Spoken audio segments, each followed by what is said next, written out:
Okay, so it just did what I thought it was gonna do. Oh god, it's so loud. Oh! I definitely set this up to have not a crazy volume. Oh my goodness. You are just all sorts of problems. Hold up. Stop it. Stop being loud. Oh my god, I lowered you. Oh, 1996. Volume controls in 1996 weren't a real thing. If you guys didn't know, there's no such thing as a volume. So you are just like, we're just gonna do this, yeah? Go like, let's make it like this big, because I definitely adjusted the size and then it like changed the size again. So that's fine. Yeah. I have a feeling if I, oh, this is very 1996. I have a feeling if I adjust it any more, because I have a feeling those black, I keep saying I have a feeling, I have a suspicion these black bars are going to be like, what is happening? This is one of those games, huh? Like Phantasmagoria, where the pointer goes outside of the picture. But we'll see. If I'm wrong, we'll just adjust it on the fly. It's not that big of a deal. Gilbert Austin game. I don't know what that entails. Because I don't know if this is just like the video that's in the little window or what. 3D modeling, Mike Napando. Napanato. There is a lot going on here. But yeah, I am fully excited for this 1996. I want all the cringe FMVs. I want everything. I want it here. I want it now. I've been wanting a cringy FMV for a million years. I love the camp. It is amazing to me. It makes me smile. We're doing the Mockingjay spin, as I call it, the Catching Fire spin, where it's just like the bird spinning. It's an H, I get it.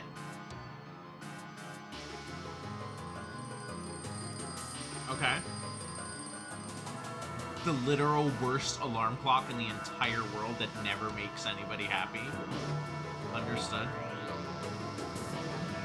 Is there a babe back there?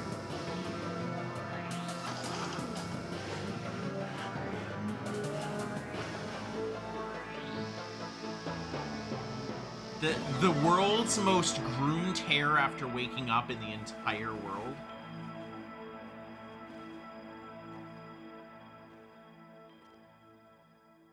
Okay, that's fine.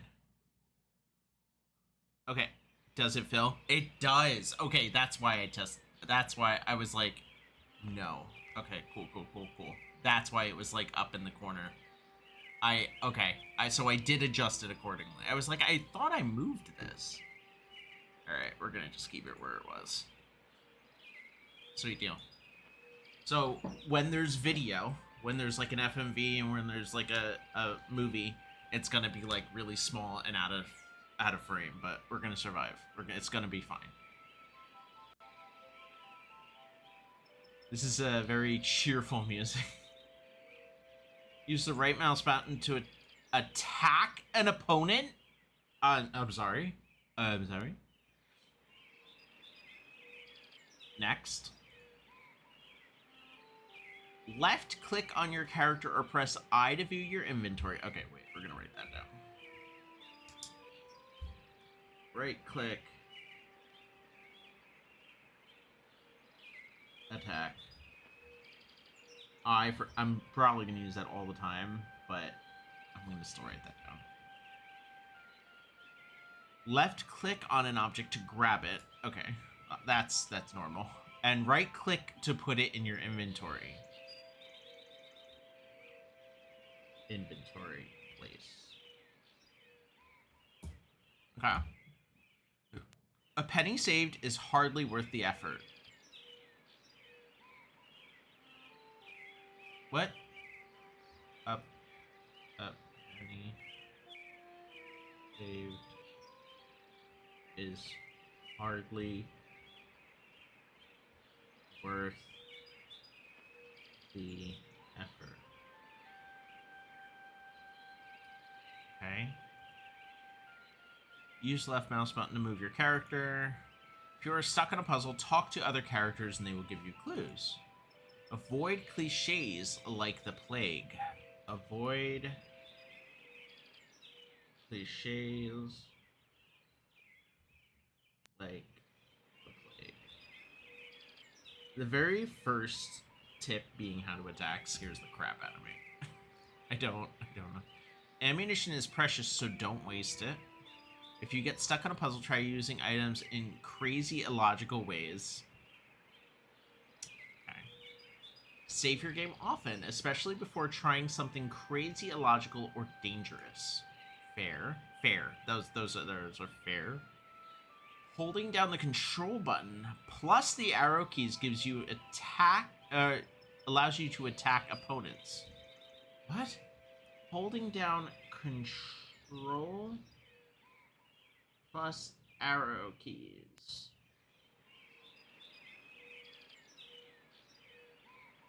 Like, does it mean, like, that I can rotate opponents? That's interesting, I guess. Like, select an opponent? Like, targeting, like, Navi? Look before you leave. Oh, no. Okay. I'm trying to remember all of these, like, little tips because games like this love to just be very obtuse. I have a notebook, by the way, that we will be taking notes with because I understand 1996 and what it entails. The help screen can be helpful, or better yet, read the manual. Don't have that because we bought it on Steam. You can pick your friends and you can pick your nose, but you can't pick your friend's nose. Okay, all right. Right-clicking on some objects in your inventory allows close-up for the object. Okay, I will remember that. Like Resident Evil style. Right-clicking on weapons in inventory activates and deactivates them. Okay. Press escape to bring up menu options. That's normal. You can combine objects into new objects by clicking and dragging them onto one another. Okay. Sound levels can be adjusted in the options menu. Oh, Lord. Alright. Can you guys hear the chirping of the birds in the background? Because it's a very delightful, like, Spring Meadows type of music going on. And I don't want it to be too low that it can't be heard. It's very loud for me, but I can adjust it on my end. Screen too dark, try adjusting the gamma. Okay. Check your photo in the inventory screen. It will get worse as you take damage. Okay. Resident Evil style. Got it. Look for special items that will restore your health. Alright. After finding required items during the day, night will be the time of mischievous adventure. Alright, so it automatically advances to night. Double-click the left mouse button on an exit to go through instantly. Alright, so like Clock Tower. Use the right mouse button to attack an opponent. We already know this one. Okay, we're good. Examine the clarinet. Obviously some fat high school girl left it there. What? Can I have it? Oh, alright. I cannot pick up the clarinet. Examine the wall clock. One of your typical wall clocks. Examine the bookshelf. A handful of faded hardbacks litter the lower shelf. Alright, examine your inventory. Examine the basketball. An official Dust Bowl basketball autographed by GPF. Alright. What's this? A chair. A cheap folding chair such as you find at swap meets, bingo parlors, and other religious gatherings. A recently watered plastic plant. Okay. What's that in the background? Okay. Curtain. A hastily glued P-51 Mustang in exact 1/36 scale. Interesting. My stepdad's like really into model planes. A 1/48 scale of P-47 Thunderbolt with a broken propeller. Somebody must have bumped into it.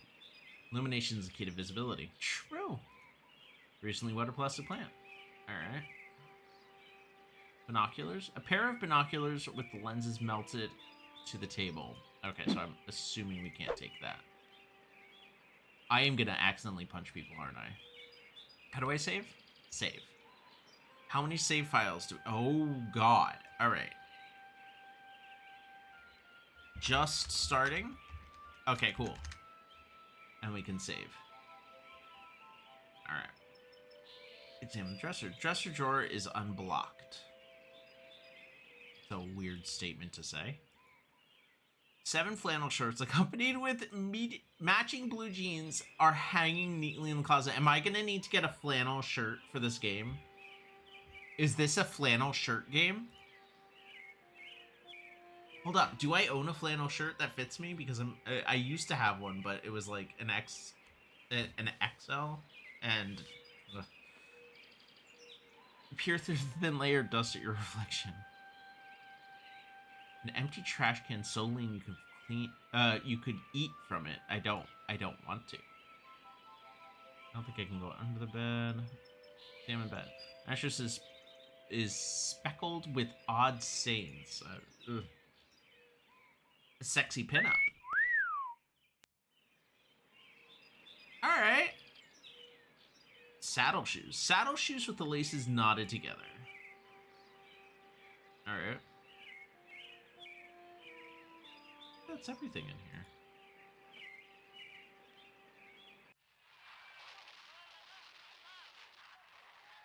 A stunning depiction of Earth made of paper mache. Papier mache. What? Examine the clock. Pendulum-driven cuckoo clock with the cuckoo oddly absent.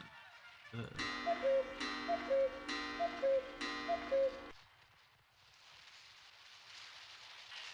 Wait, why is it 4 o'clock? Coloring book. A box of crayons and Range Rider coloring book. Can I have it? No. An old-fashioned console television. Hey. What? Who are you? Leave me alone, Steve, or I'll tell Mom on you. Okay. Steve. Steve, are you talking to me? Yeah, only I don't want to be, because I'm trying to watch my cowboy show. I'm sorry. Look, I'm telling you, I need your help. I've lost my memory. Have not. Cut it out. I'm telling you the truth. You always were a kidder, Steve. Leave me alone. I'm sick. Okay.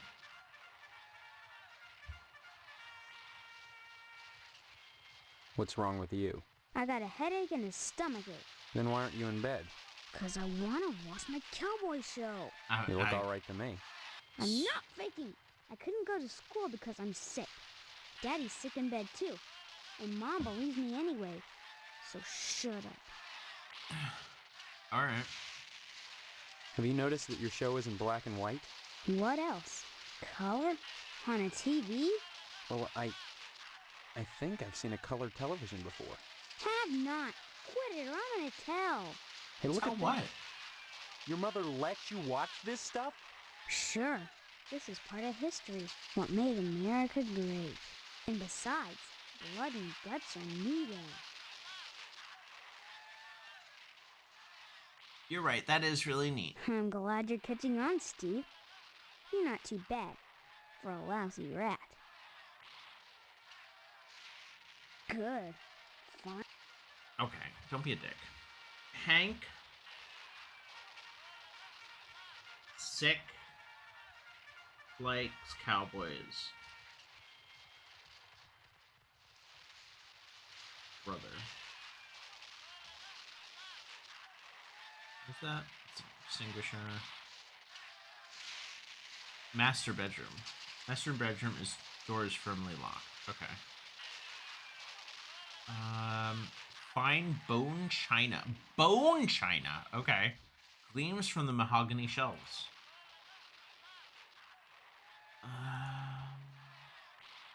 There's fire extinguishers everywhere. And a newspaper. A box full of newspapers.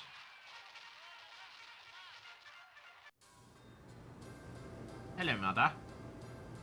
Well, hello there. How about some cookies? There's plenty of rejects in the trash. Who are you?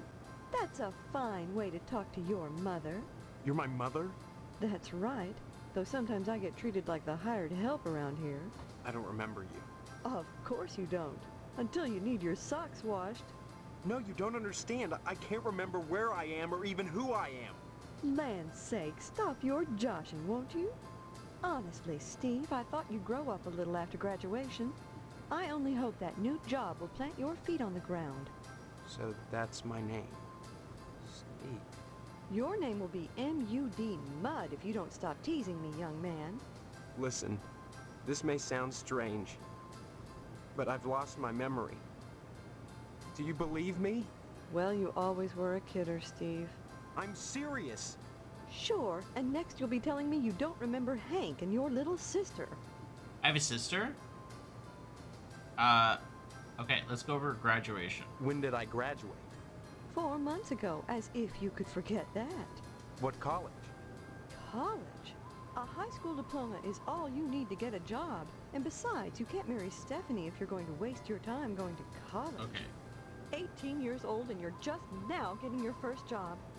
It's a disgrace, but Stephanie better is my late than never. girlfriend? I guess we can thank Stephanie for that. Stephanie. And just who is Stephanie? Don't you dare toy with that sweet girl. If you start in on her with all this amnesia poop, she'll think her fiancé is having second thoughts about the wedding. She's my fiancé? Fiance? This is insane! Oh, you're not having second thoughts about marrying Stephanie? Is that what this silliness is all about? Pre-wedding jitters? Can something like that produce amnesia? Stop this foolishness right now and count your blessings.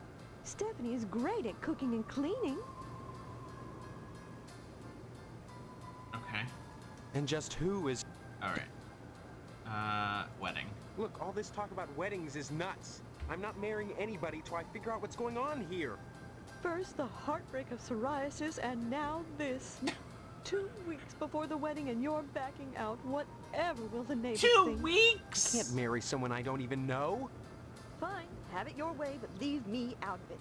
If you're going to break Stephanie's heart, you march right next door and do it yourself. Next and door? don't expect me to write you a note. Don't forget to put the papers out for Jimmy. You know how he gets. Papers out for Jimmy. Who? What? Newborn sleeping soundly.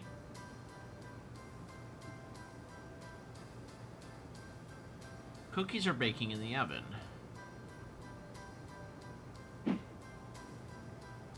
These cookies are hot out of the oven. An expertly embroidered old-fashioned wall plaque. Cabinet smells of dirty diapers.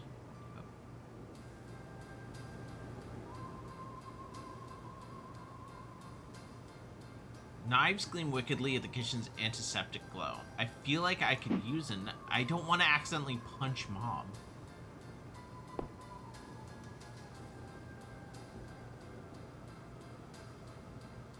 This kitchen is something else, dude. Wait. This just goes right to my room. Examine the picture. A photo of a beautiful girl, blonde, about 17 years old. Okay, I'm guessing that's Stephanie. Okay. Because I did see it when he woke up. There's a crack in the ceiling. Pick up the newspaper.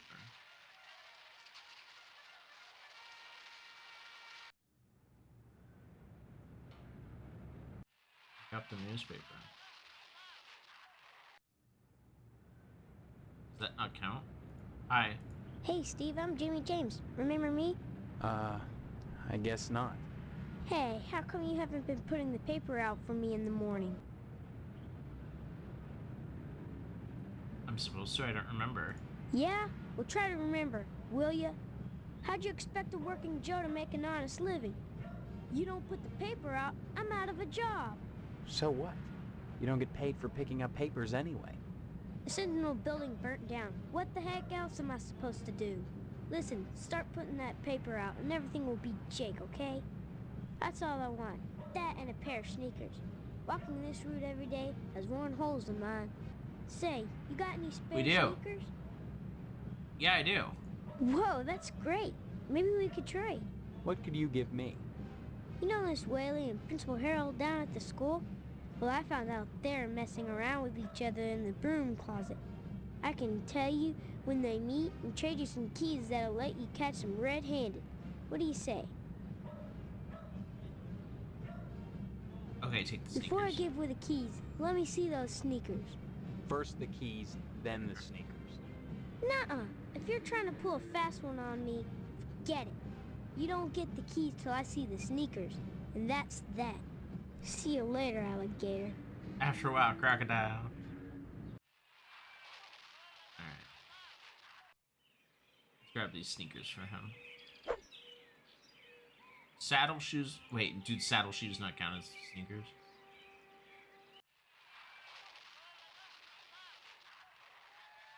Also, where? Oh, there's my picture. Okay. Wait, where's that child? Did I already mess up? It's full of junk mail, bits, and basic. Okay. Why is there an FMB child watching TV? Because that's what he does. But you expect him to not watch the TV?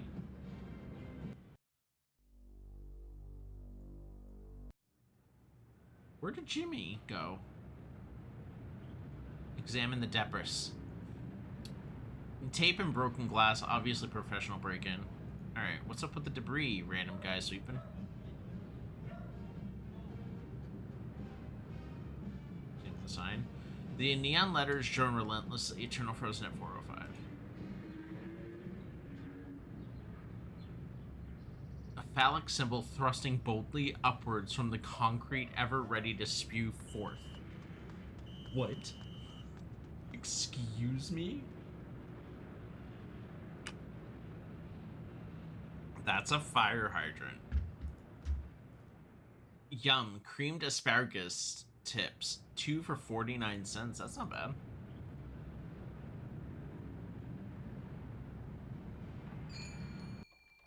Oh. Hi, Mrs. Can I help Phelps. you, dear? Who are you? This is Phelps General Store, so who would that make me? Maybe you need to go back to Gein Memorial and have Miss Whaley teach you about logic. I'm fuzzy on a lot of things these days. My memory's gone. Pshaw, you always were a kidder, Steve. I'm serious, I need some help. Well, they say a sharp blow to the head is a good thing for amnesia. In which case, I'd recommend Miss Whaley again. Then again, they say a good scare can jog the memory. In which case, I'd advise you to visit the Sergeant at Arms over at the lodge. That man gives me the willies. Speaking of willies, how's your father? Don't know. Haven't seen him. Care to buy anything today? Yeah, please. Just point to whatever you want. I'm a little hard of hearing. Can I sell things to you? Examine the shelf. Shelf contains a variety of odd items for sale. Free copies made here. Okay.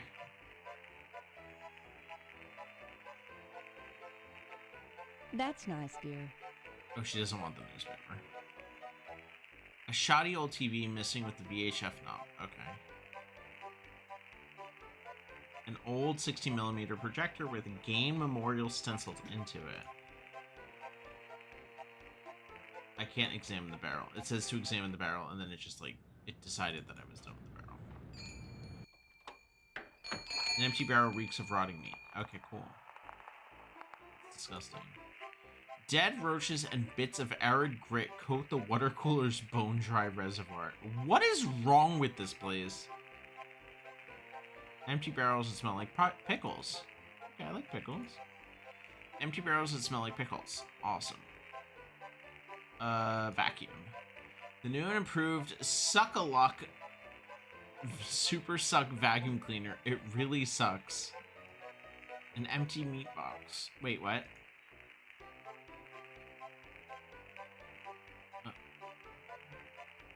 Go.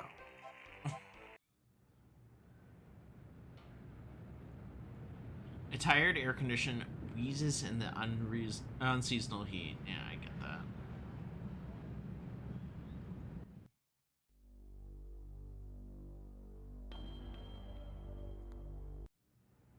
I like how Jimmy James was like, yo, can I have that paper though?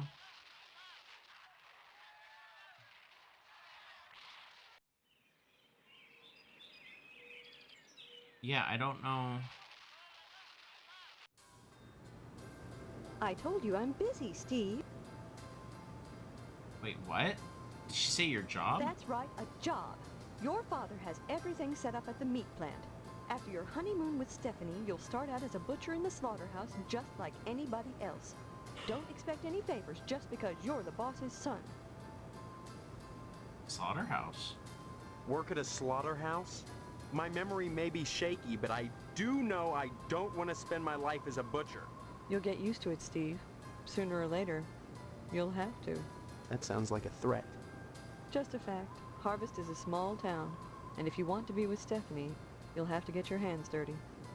Jobs are scarce, so it's either work for your father or join the lodge if you can. The lodge? What lodge? The Hall of the Order of the Harvest Moon, Steve. It's just the finest place in Harvest, and the most exclusive. What's so great about it? Hard to say, since hardly anyone gets inside, but it wouldn't be so exclusive if it wasn't just wonderful. Just like the new Reynolds dishwasher with their patented auto-dry process, TM. I've never used one, but I know I want it. Instead of sulking around the house all day, why not walk over to the lodge and apply for membership? Sure, why not? I'll look into That's it. wonderful, Steve. If you got into the lodge, you'd be the talk of Harvest. Harvest. Harvest is a town unlike any you've ever known. In what way? I don't have time to go into it now. Why not take a walk around town and pester someone else? I'm busy. She's busy. Alright. Don't forget to put the papers out for Jimmy. You know how he gets. Okay. That's weird, because Jimmy was out here and he was like, I want shoes, I want papers, and then he just left. Do I need to just put it out? Well, that didn't work. Damn it. Okay. Well, that didn't work. Well, that didn't work. Oh, okay. Well, actually, let's do a quick save.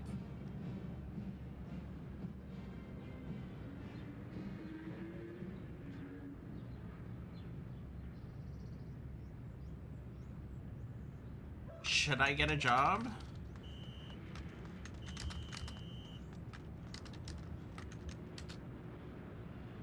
Alright.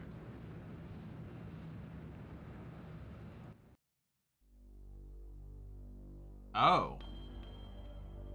Abandoned house, Johnson residence. Let's go to the Johnson residence. Hi. Hello, Steve. How's the husband-to-be? Other than having no memory, I guess I'm all right. All right. You should be ecstatic, considering what you're getting into. If What? you haven't gotten into it already. Speaking of which, I heard Stephanie was grounded. Her daddy's worried about getting his meat. Though if I were him, I'd be more concerned about Stephanie getting some meat. Right. And you are... You always were a kidder, Steve. I'm Mr. Johnson, remember? Glad you stopped by. Just got finished waxing the tucker. I could use a little relaxation. But since Edna's not here, I might as well talk to you. Who's Edna? Edna Fitzpatrick is one of the snootiest women in town. I declare there isn't a woman in Harvest that turned me away. If I was interested, that is. Just because she owns DNAs, she's got all these highfalutin ideas about independence. And her with a little girl to raise. That child needs a father. And Edna, well, she needs a good, hard penis. Whoa! Edna's Diner. I'll admit DNA's done it does good business. But money isn't everything to a woman. Can money keep you warm at night? Can you wrap your thighs around it? Or rake bloody gashes in its back with your painted hollowed fingernails? Edna! Edna! So, how's Stephanie?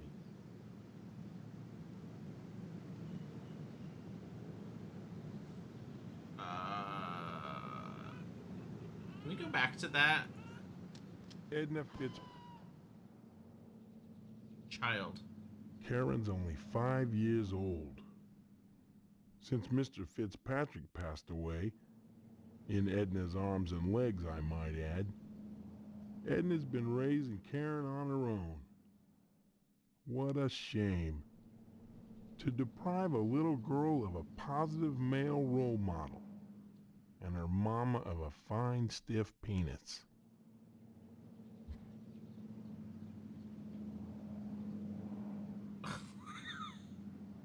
What the fuck is wrong with this guy? What makes you so sure she needs a penis? You saying Edna's getting it from someone else? Like maybe that damn Sheriff Dwayne? He's over at DNA's Diner every day from noon to 1, eating his dadgum pie. And I got a feeling he'd like Edna for dessert. Sure, it's the only diner in town, but I'm sure he's got more on his mind than food. Why are all of these old games so horny? Dude. Where's Edna's Diner? I'll admit DNA's Diner does good business. But money isn't everything to a woman. Can money keep you warm at night? Okay. Speaking of Stephanie, I still haven't gotten an invitation Gee, to I the wedding yet. fucking I wonder don't have why. anything to do with that. That's okay. Personally, I'd prefer a pass to the honeymoon. You could use the back seat of my Tucker for the maiden voyage. It's plenty big. Believe you me. I'd drive you around. And I wouldn't look in the back seat. I guarantee it. Though if you'd like to come up front and take the wheel a while, I wouldn't say nay. Bro. Are you okay? Tucker. Heck of an automobile, isn't she? Damn shame I have to sit out here and watch over her all the time. But if I didn't, those stupid kids might scratch her up playing ball. If that's a real Tucker, I can understand your concern. Can I take a look at it? Don't see why not, but don't touch her. I'm mighty particular about my Tucker. I had the garage remodeled like a fortress, so I could lock her up at night and get some sleep. I'm sure she's safe enough inside. A few months back, someone broke into my house, trying to get into the garage. I had to gripe like hell before the sheriff agreed to start the evening patrols and instigate the curfew. Okay. Lock. Bye now.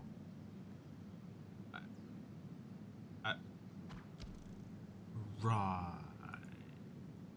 I can't enter this house. Into the garage. Mr. Johnson erected an impenetrable fortress to protect his Tucker during the night. During the day, Mr. Johnson keeps watch over his precious 48 Tucker. Alright. Said that his fiance Stephanie was over in the house next over, but this is an abandoned house. The attic window is the perfect nesting ground for wasps. I get that.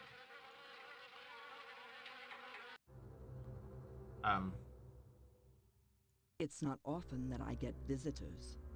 I am Tetsuo Crumb. The ignorant of harvest call me the Wasp Woman. A pejorative, no doubt, born of fear and a poverty of imagination. I don't understand. The politics of honey, the Judeo-Christian rites of sacrifice and conventional taboos against unbridled pleasure are all responsible for the prejudice against wasps. What is wrong with literally everyone in this town? Honey. The politics of honey are intertwined with the age-old struggle of the aesthetic versus the commercial. Because I choose to raise wasps instead of bees, I'm frowned upon by the community. Why? Well, raising bees is acceptable because they produce honey. But sometimes it's not what is produced, so much as what is performed. I don't see any particular use for wasps. Why must everything have a use? Is money always the determining factor? More slender, more aerodynamic than the bee, the wasp is a joy to behold. Okay, she was making Beautiful. a weird kind of sense. And juicy. Isn't that enough to compensate for the little drawbacks? Juicy. They're juicy. They're beautiful and juicy. You know, I'm not one to yuck her yum. She can do what she wants with her wasps. Let's look into the drawbacks. As you can see, the little darlings do love to sting. Another source of prejudice for the masses, and another reason to love them. Bees are like animals. They sting only for a reason, for sacrifice.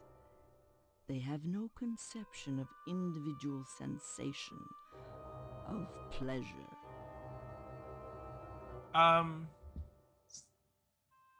Pleasure? Yes, a great deal of pleasure. The wasp is a sensual being, not a laborer, hedonistic instead of industrial. Some think them quick to anger. In truth, they are easily swayed to ecstasy. They penetrate your flesh, and the muscular contractions in their thorax as they pump venom could be likened to the muscular contractions of ejaculation, each painful welt, an act of love. So this is gonna be one of those games, huh? Regard the wasp. Wasps produce nothing for others, but only for themselves. Wasps build nests and more wasps, nothing more. They spread into eaves and attics, not to make honey for supermarkets, but to buzz and rustle on their own paper, perpetuating their own agenda, growing stealthily, surely, the most relentless of insects.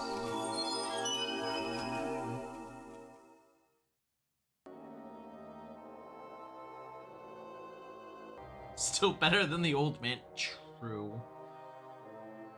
Sacrifice? When a bee stings, it rips itself apart and dies for its audacity.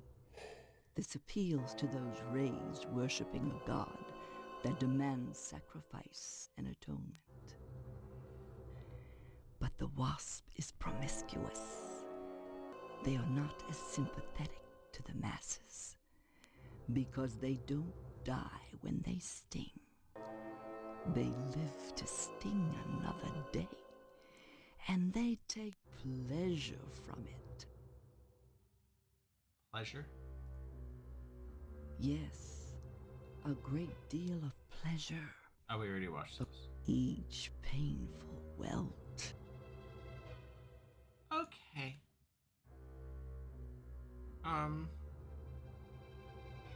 Yeah. The icebox is sealed shut with wasp nests. So you just have like a ton of wasp memorabilia. Rather colorful picture of a wasp.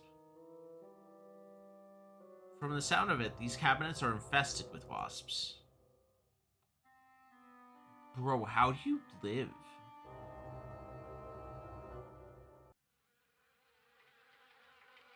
The old car is perfect nesting ground for wasps. I mean, to be fair, this whole area is a nesting ground for wasps.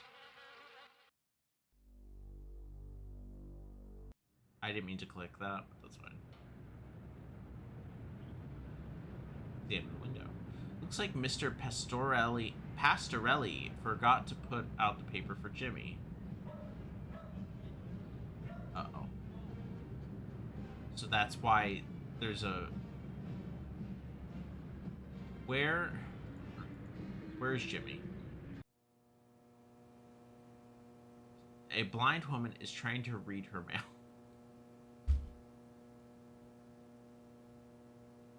These mailboxes seem hardly used. Okay. Can I help her? A zip code map with Harvest... Wait, what? Harvest Dead Center. Okay, but what are the neighboring towns?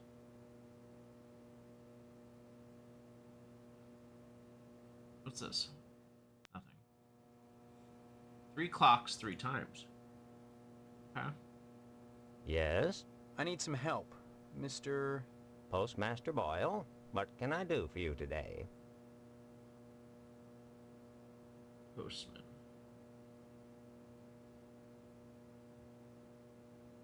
Like a lodge application. Sorry, youngster, we're out of applications right now. Come on, you must have one around here somewhere. Well, I do have the master, but you can't write on that. And I only make copies once a month. I can on the make a button, copy. Regular as clockwork.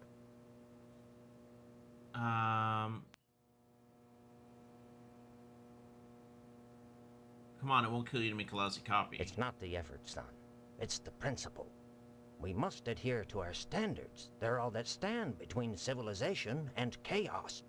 I'm sorry, you'll just have to come back in a month, same as anyone else. And even then, I can't guarantee you'll get an application. The line is always long, and there are never enough to go around. It's very important that I get in quickly. That's what they all say. Postmaster Boyle, I'll just die if I don't get into the lodge. I can't make an exception, young man. It just wouldn't be right. Can I make a copier? Don't mumble, son. Can't understand you. Okay. So Next time you post, don't forget the zip code.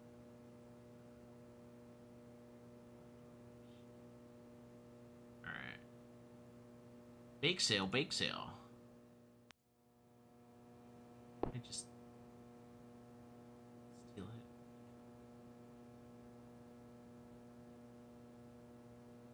How do I leave? I have to like go all the way down here. All right. So he has a copy, but like I can't. Oh god. Okay. Barber shop. I thought she was our next door neighbor. Where does she live? Does she live across the street?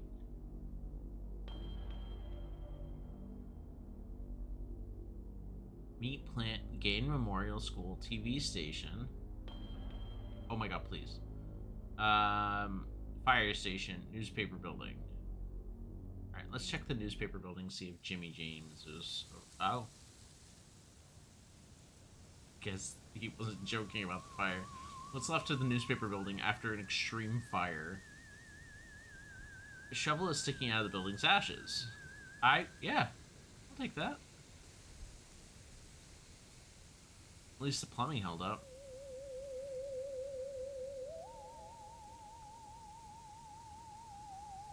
Okay.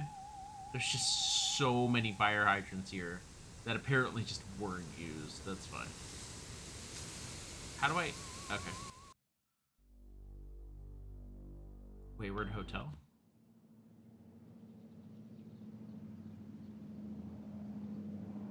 Just walk in. Okay, hold up. I'll be right back. I'm gonna take a quick break. And then we'll play more. We'll be right back.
Okay, I'm back.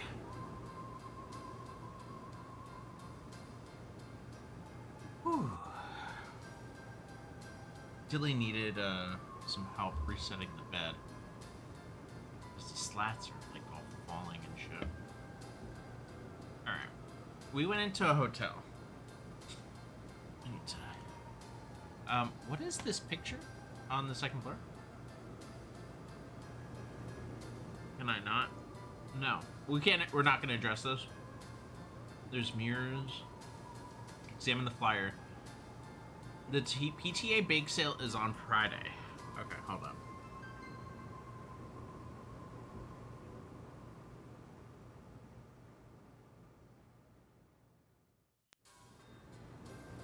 Friday.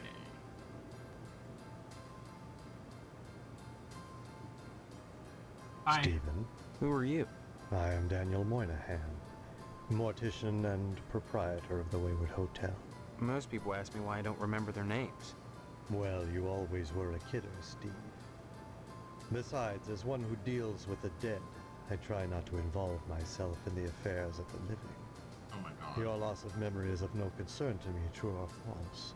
Ironic, considering my recent involvement in a charity event. What are you talking about? My complaints were central to the scheduling of the upcoming Harvest Bake Sale. I was just about to say it's I'm the bake sale. gratified the Order of the Harvest Moon got involved. The proceeds will certainly help cover my losses. Bake sale. This bake sale is a joint effort of the Harvest PTA and the Order of the Harvest Moon. The proceeds will be used to set up a fund for transients.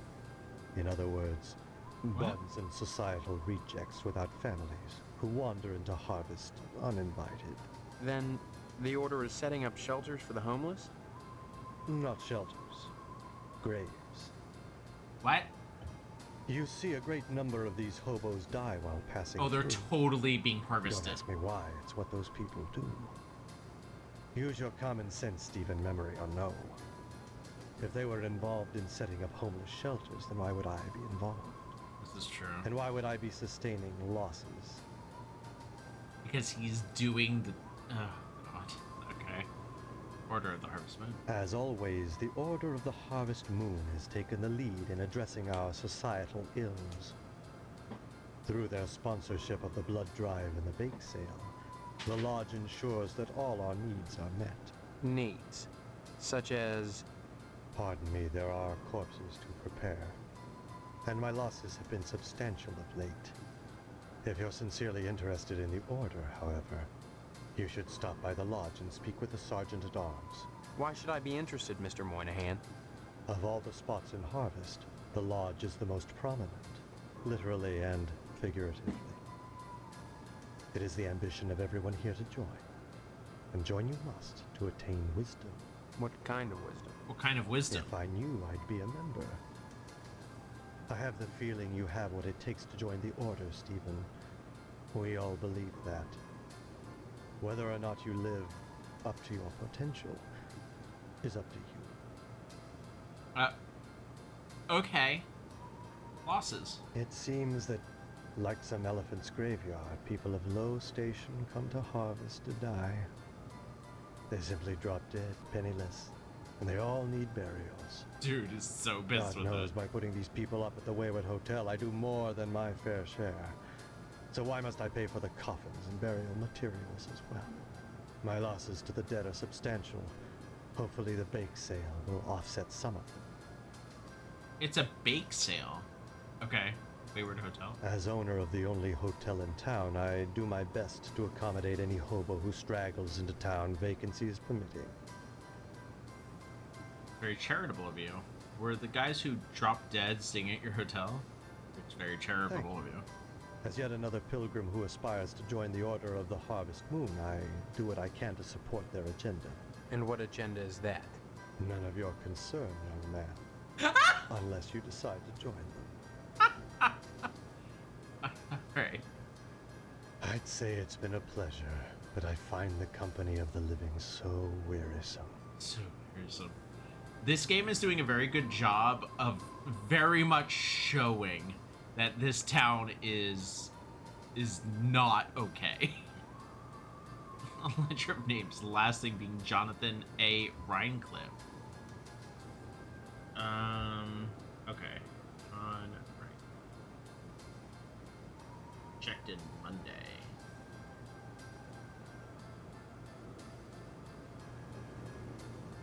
Interesting. This a somewhat ponderous console radio evokes an earlier era. Door. Door's locked. Can I go through here? Can I go up here? No. I don't think I can access anything up there. Yeah, no. I can just go in here. So, can I go in the choich? No. Oh. Pretty cheap looking sign for such an uptown establishment. I just heard like a bullet. It's keeping watch over the town, so don't bother it. It's a gargoyle. Did I just hear a bow? What am I watching? A cemetery? Oh, this. I'm good.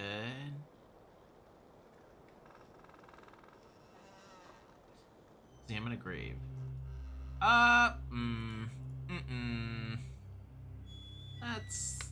Let's just.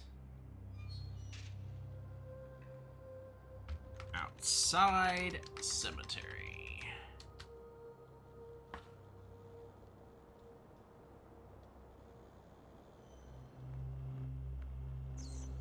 November 27th, 1948, another unknown visitor. The scripture of the headstone has faded beyond legibility. Spooky. Scotty Baker, we shall rest easily without you.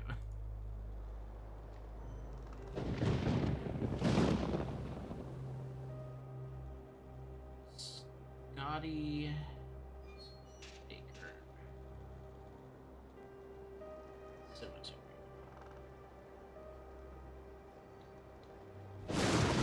Jesus!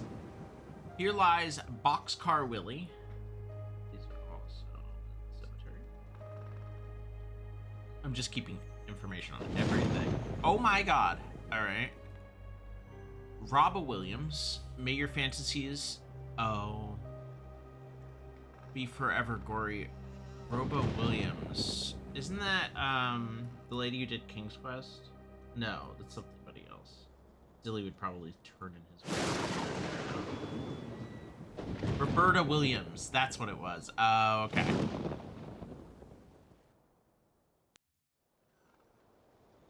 Probably dig here. The tombstone is unmarked. Yet another resting place amongst the graves.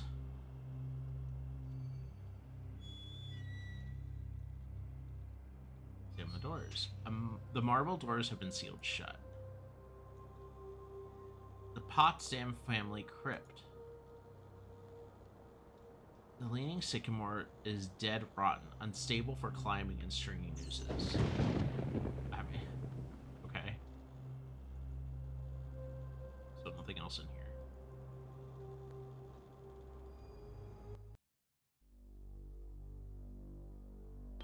Where is our girlfriend? Barbershop. Pastorelli's barbershop.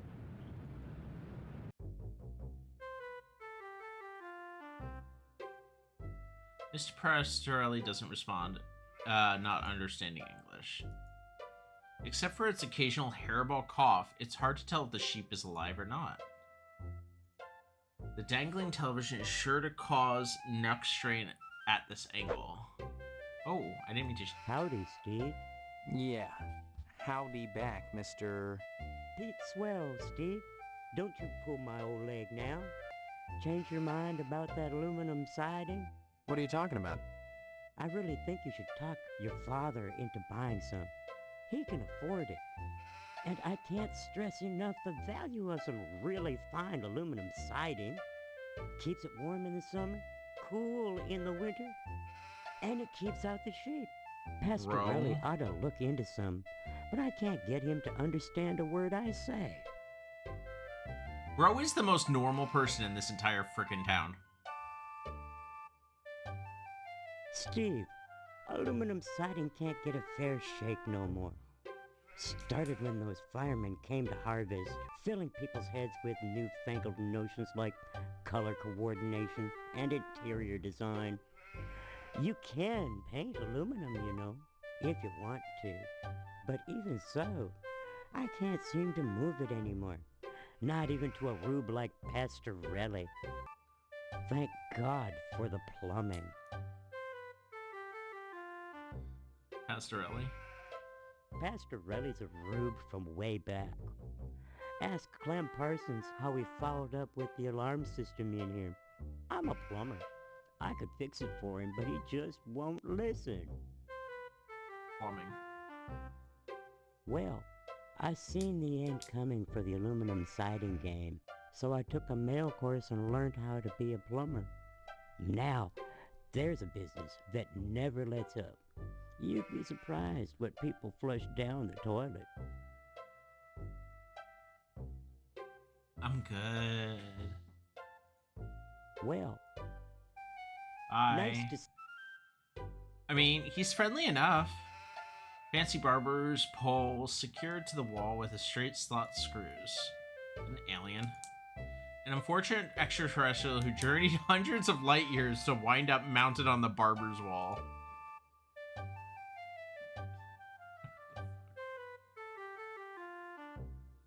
Hi. Hello there, youngster. They say them aliens I was telling you about? Well, they came back last night. Cut another crop circle in my south field. How come I never seen none of them saucers, Clem? Them aliens is wily, Pete. You don't cross the intergalactic void without learning a trick or two. You know what Pastorelli did? Yesterday, he gets an alarm system to protect his pole. Only he don't know how to rig it, so now it's all awry. Pastorelli. Alarm system. That's the second time they mentioned that. This notebook is going to be so full. Why, that barber's pole of his is his pride and joy. Brought it all the way over from Italy, wrapped all special-like. It ain't nothing but colored glass with some bulbs stuck up in it. But he thinks it's the be-all, end-all. Installed that alarm system just to protect it. Though who in tarnation would want to steal a worthless piece of junk like that? I don't know. Maybe them aliens, Clem. Oh, Pete, don't be ignorant. Them aliens don't give a fig for no colored glass. You think if they can build spaceships, they can't make a dadgum barber pole? Crazy hick don't know nothing about science. Alarm system? Pastorelli shelled out for an alarm system, all right, but he's too cheap to hire an electrician to hook her up. Dang idiot cross-wired it to the fire sprinkler, so now when the alarm goes off, it sets the sprinkler spraying. Tarnation! Aliens looking for intelligent life ought to stay away from this shop, sure enough. The Pastorelli's a funny sort. Foreigner, don't you know? He cuts hair pretty good, but he don't know spit about nothing else. You just ask him to hook up an alarm system if you need convincing. Okay. Pastorelli shelled out for an alarm. Yeah, we already read that. Anytime. Picture. Colonel Buster Monroe flipping the bird from his B-17 cockpit. Somebody really liked planes. There's a picture of Mr. Pastorelli as a young buck. Takes a true sportsman to hunt down those dangerous cows. Damn it. Made of solidified mousse and sticky hairspray, this lovely mannequin is a work of art. I mean, that is impressive.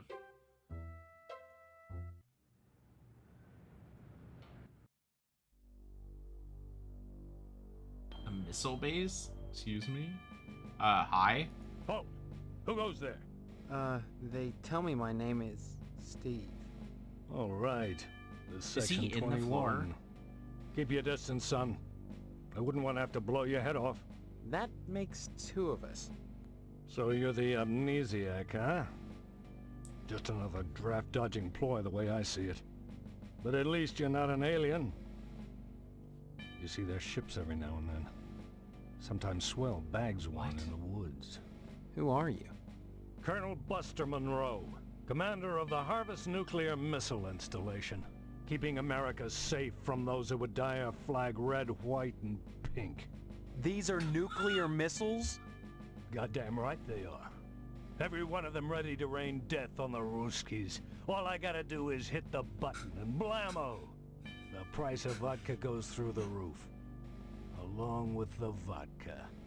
Well, I suppose you have, you know, safeguards against accidents? Safeguards? Don't be such a weak sister.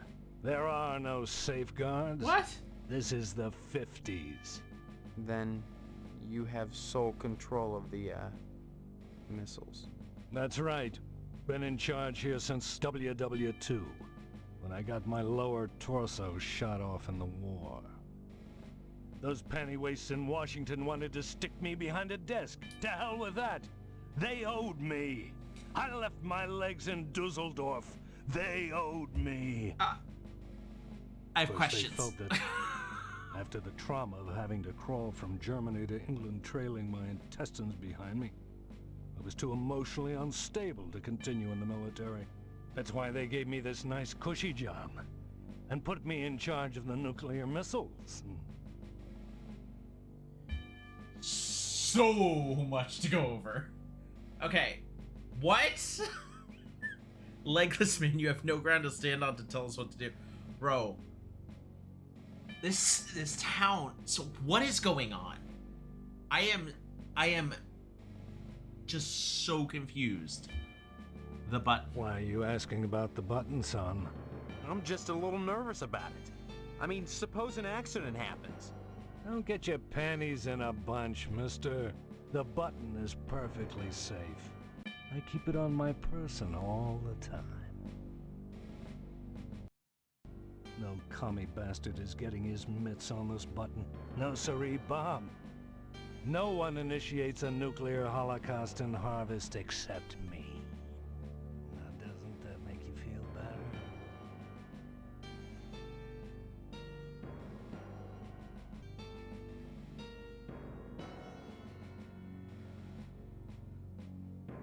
What the hell?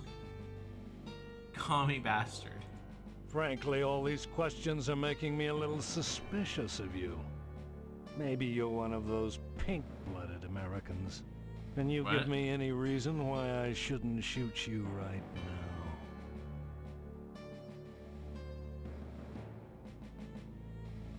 You can't shoot me. I'm an American. I have rights. Rights, huh? Your average commie bastard is always only too ready to hide behind the Constitution. Real Americans waive their rights for the common good. Would you? Sure I would, for this great country of ours. Hell no, I refuse to surrender my rights. Sure I would. You talk a good game, mister. But so does your average commie bastard. The Kremlin teaches its agents to talk their way out of a scrape. What do you think about that, son? The communists can hardly be said to hold a monopoly on intellectual discourse. I don't think much about stuff like that, Colonel. Glad to hear it, son. You had me going there for a minute, asking all those questions about this base. Came this close to getting blown away. As it is, maybe you ought to get out of here before I change my mind. Go visit those Ponzi firemen. But whatever you do, stay away from that damn lodge. That's the most suspicious place in Harvest, if you ask me. It's time to go. Remember, Duck. It is. We're leaving. This guy is loose. The lodge. Sergeant at Arms. Only initiates may enter the hall of the Order of the Harvest Moon. Did you say something? I did not speak, but my mind touched yours. Telepathy? But how? Only those who seek enlightenment warrant my attention. Do you hunger for true knowledge? What kind of knowledge? Forbidden knowledge of forgotten pleasures, and pleasures as yet undiscovered. But such is not for the likes of you. Not yet. You must first fill out an application to be considered for initiation into the mysteries. Okay, give me an application then. Applications are available at the post office. Postmaster Boyle disseminates them to the uninitiated. I do not sully my hands. Then I just fill it out and return it to you, or what? You may find it difficult to obtain an application. You will no doubt need to find some way to persuade Postmaster Boyle to give you one in the middle of the month, as it is against his rules. When you do, however, bring it to me, and if you are worthy, you will be put to the test. Okay. So that's the goal. We need to... What's the meat plant like? Things are moving. Is that a kitty? Go here. Kitty! Examine the tracks. It can't. It just doesn't work. Kitty! Look at all of the babies! Hi. Steve, how's your father? Is he better? About the same, I guess. He's been away from work for weeks, and when I call your house, your mother won't let me talk to him. I haven't seen him either. This is a fine kettle of fish, I must say, though I am glad to see you taking an interest in the business in your dad's absence. Who are you? Aw, Steve, I didn't want to believe that amnesia hokum. Now you're saying you don't remember your pal Pat O'Reilly? Pat O'Reilly.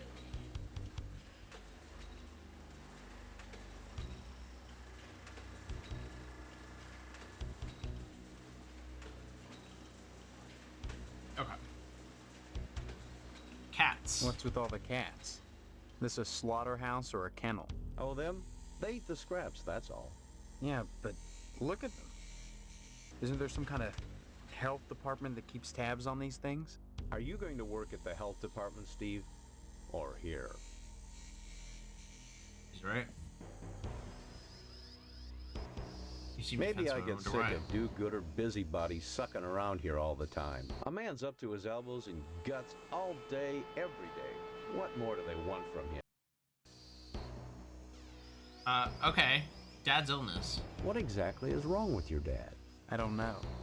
I can't get in to see him. Family business. You may come to realize that this business is not for everybody.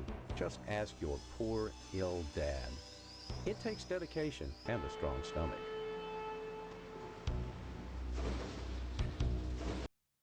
A lot of times, when I'm finished scrubbing up and digging the bits of intestine out from my fingernails, I must confess I don't have much appetite for red meat. But red meat is one of the principal food groups, and you've got to have it. So when you can do this all day and help yourself to a juicy red steak afterwards, then by golly, you can call yourself a butcher. Of course, amnesia would certainly help that, wouldn't it? Meat. Come to think of it, I don't see any cattle around here. Where do you keep the animals? Does it matter? The end product is all the customer cares about, Steve. And we only carry the finest meat, only the juiciest cuts. Once you take over the business, you'll realize the importance of maintaining quality while cutting costs. We know what we're doing here, Steve. If we didn't, would the lodge use us to cater their affairs? Sure, it's good. Could I have some meat to take home? Your father's very particular about the profit, Steve. No freebies for anyone. But seeing how you're his son, if you'll bring written permission from your father, I'll give you the meat. Nice. King Bargy, thank you very much for the follow. Cutting costs? There are certain tricks of the trade, Steve. Once your dad gets better and you start working in here cutting up the meat, you'll be privy to them. There's always cheaper, better ways to do things, if you're creative. Bro is so unsettling. He's just a meat guy. He likes meat. Alright. Don't be such a stranger, Steve. And my best to your dad. He's nice. I have nothing against this dude. This used to be a kitty cat. Oh.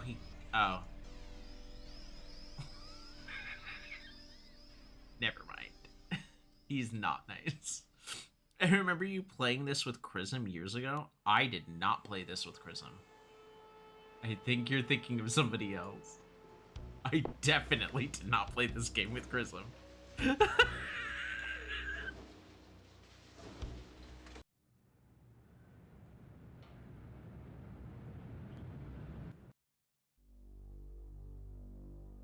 I'm so sorry. You might be thinking of somebody else.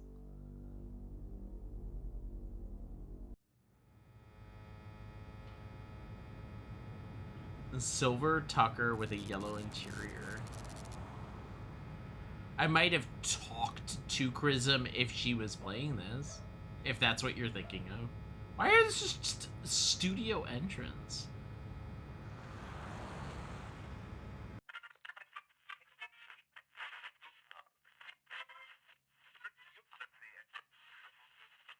Yeah, main. Okay. Backdrop. A corny western backdrop, complete with cardboard teepee. What?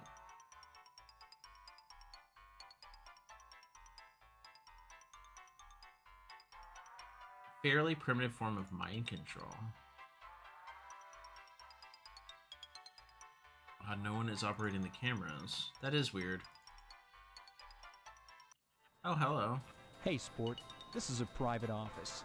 Yeah, I know, Mr. McKnight. I own and operate this station. Have you brought me some news for tonight's broadcast, or... I've lost my memory. That's news. The hell it is! You always were a kidder, Steve. Any real news to tell me? Actually, I was just wanting to know more about the was a TV kidder. station. Hey, WHAR is the only television station in Harvest. Since the old Sentinel went under, what with the newspaper building burning down and all, we're golden. Nobody competes with us, Sport. What? You and your partner are supposed to be rich. I run the whole show solo, pal. What? That's an accomplishment. Very poor reception, strange since the broadcast originates from here. This is so weird. Very, okay, yeah. What's this? Picture of a gorgeous model. Signed with Kiss My Pineapple, Red Muffy. Ooh. Don't hurry back. Okay, don't be a dick. What's in here?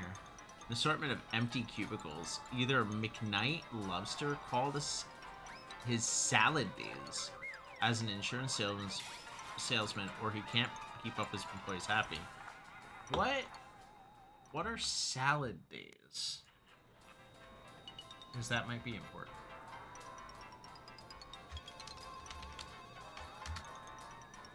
Salad days to return of time of youthful innocence, inexperience, or enthusiasm, characterized by a lack of experience and judgment and a sense of carefree optimism. Interesting. Don't hurry back. Gotta love the firefighters. I haven't seen the firefighters yet.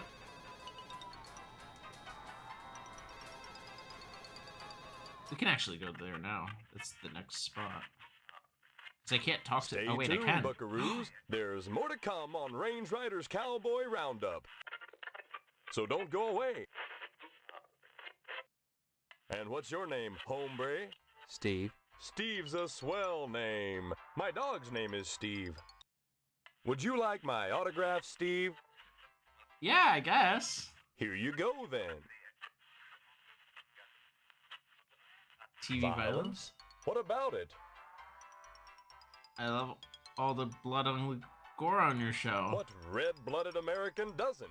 Nothing like an exploding head to get the blood pumping. Literally, that is. Even so, do you think society pays a heavy price for the violence in the media? Of course they pay a heavy price. Just look at the net profits. They'll line up around the block to see a good slaughter. Now, excuse me, we're going back on the air. Did I actually get an autograph? I did! Range Rider autograph. Click to view. Nice. What else did I get? There was something else in my bag.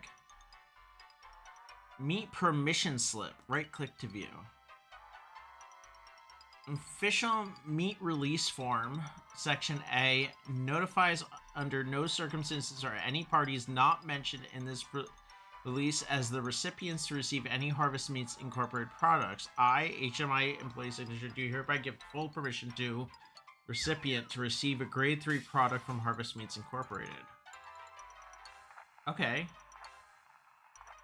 I wonder if that... I mean, like, he said if my dad approves it, he'll give it to me, so... Too busy drinking and smoking, they ignore you.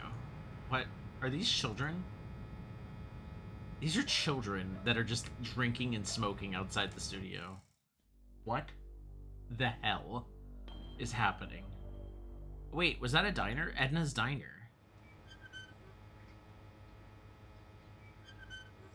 A 1955 Frag 100 with a real leather seat. Even from the ground, you can hear the sonorous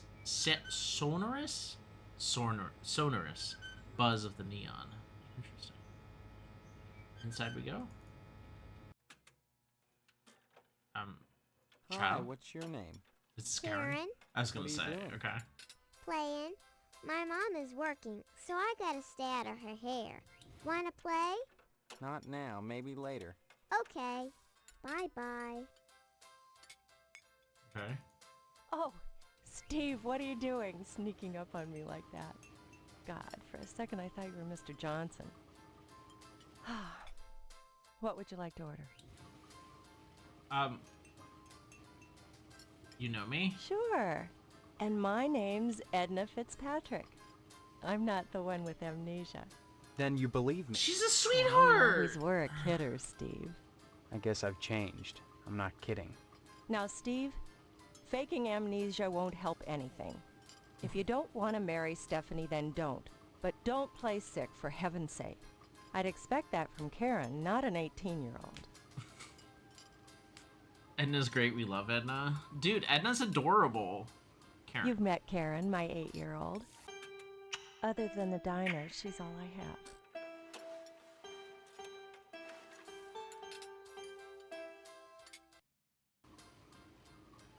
Mr. Johnson? Mr. Johnson has a liking for me. That's an understatement. I call it a crush, but that's too innocent a word. No, it's He's not. a bitter man with crush. too much time on his hands.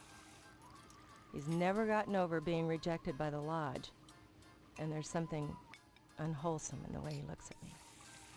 I'm always glad when the sheriff comes in every day at noon. Okay. Sheriff. Sheriff Dwayne is such a dear man. And I don't just say that because he's my most regular customer. Every single day, rain or shine, he comes in here at noon for lunch. Sits in the same spot, too. That's at least an hour every day when I can be sure Mr. Johnson won't show up. You know, it's funny. Dwayne never comes in here with Deputy Loomis, but he frequently dines with Mr. McKnight. You know, the owner of the TV station. Sometimes he comes in with Postmaster Boyle, but somehow I don't think they're friends.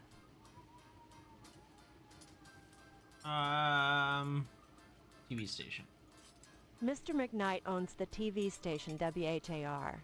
He seems to get along with Sheriff Dwayne better than Boyle does. Better than just about anyone, to tell the truth. I don't see the connection between them, but I'll bet you dollars to donuts that it's there anyhow. WHAR.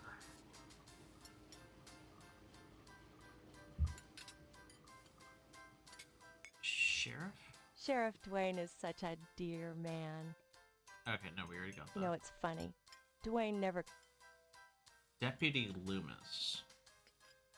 This Though was I Boyle. see them together a lot, Boyle and the sheriff never act very friendly towards each other. Almost like there's some kind of bond between them besides friendship, though what it might be I can't imagine.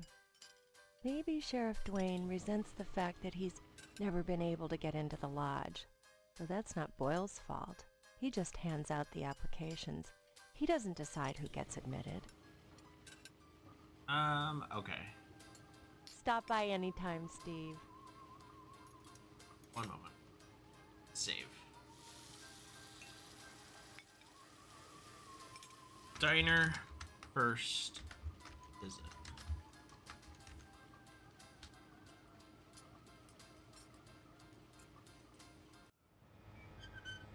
I have an idea. At the general store, it said that they made copies. How much were the copies? Were they free? Free copies made here. Can I make a copy of this? Okay. Well, that didn't work. Okay, no. Can I make a copy of this paper? Well, that didn't work. No. Well, that didn't work. Okay. Well, that answers that question.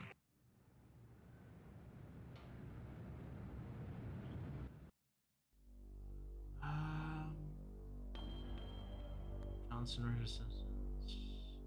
Your house, general store, post office, barbershop. Pollock Station. Cop ignores you, too busy writing a bug report. What? Bug report?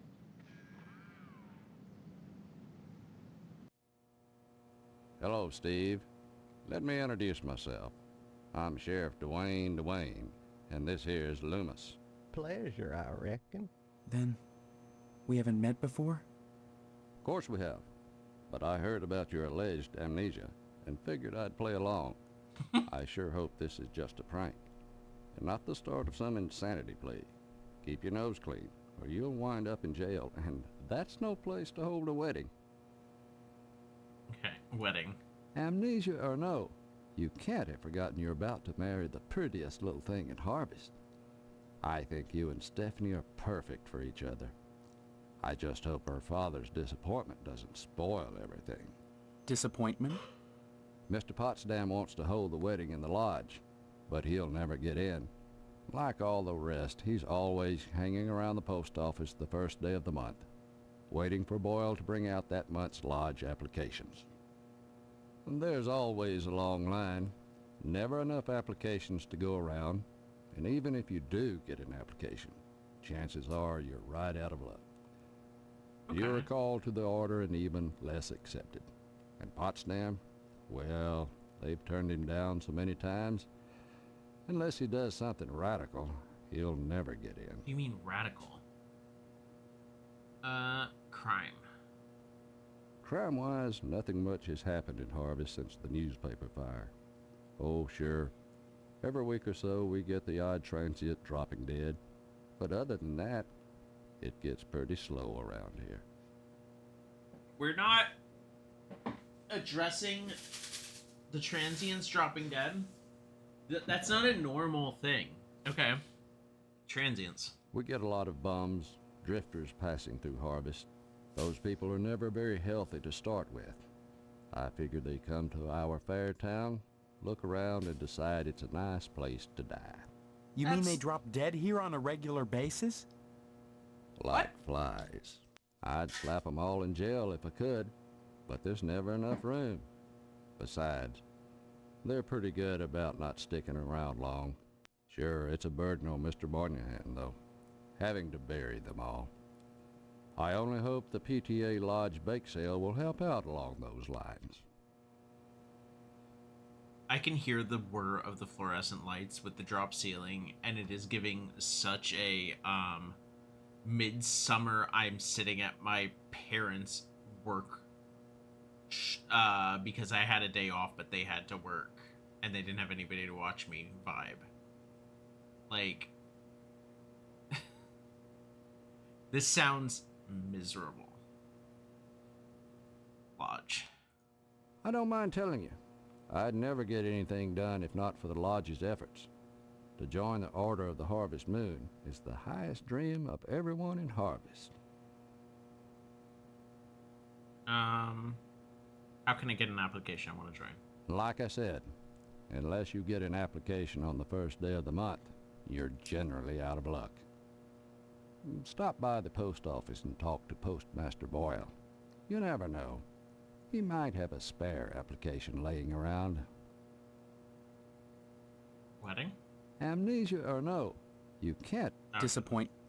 Mr. Pot. Already did that. There's all. I think we're good. Stop on by. Bam. Anything that I can touch? Oh. Pot hisses at you from the perch. Okay, I can't grab it. Go in here. Door is locked. Door is locked. That's the evidence room, where we store items lifted from crime scenes. It's kept locked at all times. There's things in there that could make people jump through hoops, if I wanted. That's fair. Labeled unsolved murders, and it's full. Oh yeah, there's no crime here. This is a safe place to live. Fire station. Wait. Please excuse the mess. They've done wonders with the upstairs bedroom, but this garage defies color coordination. Did somebody just like slap a dog? Also, that is a very gay firefighter. What is happening? What's going on? Don't bother me, I'm sketching. Oh, look what you made me do! Doggo. Saliva is foaming from the barking chops. What? I don't converse on the job, Steve. What? Hello, Steve. Welcome to the House of Flame, as we like to call it. Oh, cut it out, Spots, honestly. Once he gets barking, a good piece of meat is the only way to shut him up. There you go, Spot.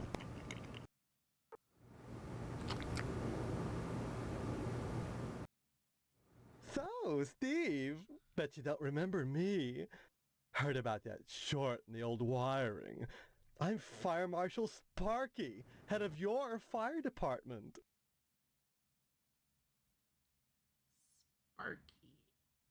Sparky is a character. Where'd you hear about my memory loss? And why are you sketching nude men at my fire department? Please, it's not the subject, it's the process. Don't be such a party pooper, Steve. We're talking about art. It's just a butt. Besides, we haven't had a fire in Harvest since the newspaper building burned down. Though I'll admit that the Wasp Woman's place is one big accident waiting to happen. Isn't that right, Spots? Dude.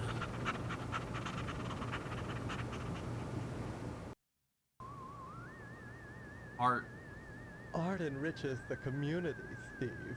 No less than a pulsing fire hose or a fireman beating down a blazing door. So what if we're drawing a nude man? So what if all we ever draw is a nude man, or the same nude man over and over in all sorts of provocative positions? Content, not content. Process, not subject. Don't be so ghost, Steve. It's beneath you. Okay. Newspaper fire. A dreadful affair. You wouldn't think that a brick and steel building with a sprinkler system could go up that quickly. You think it was arson? Oh, please. Dwayne was glad enough to see the thing go up, and so was McKnight. If you could get into that safe in his wall... Forget it. Look, Steve, as far as I know, the fire was an accident. Let's just leave it at that. Now don't you go moving. Oh, okay. Spots? Spots is a dandy watchdog, but like the rest of us, he has one awful vice. None of us can resist a nice cut of meat. What is happening? Wasp Woman. Some people think all we do is sit around, fetching examples of manhood for our own amusement. Nothing could be further from the truth. Why, just the other day we cited Tetsuya Crumb for fire code violations. All the dried out paper wasp nests clustered around her wooden house. Why, it's a chemlog just waiting for the right faggot. Believe me, none of us wants to see another fiasco like the Sentinel fire. What is this game? Like, what actually is this game? This is amazing. Bye.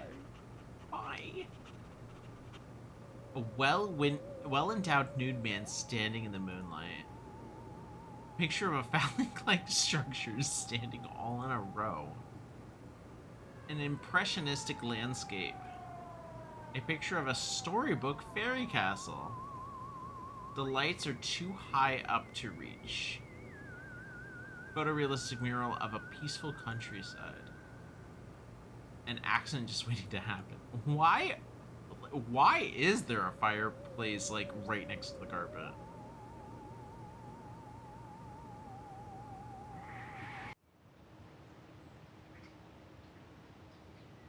Fire truck with a lovely shade of pink.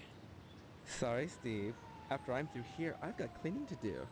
Rush, rush. It's all good, bro.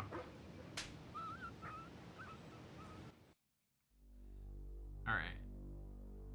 That was an experience. Shady Oaks Mortuary.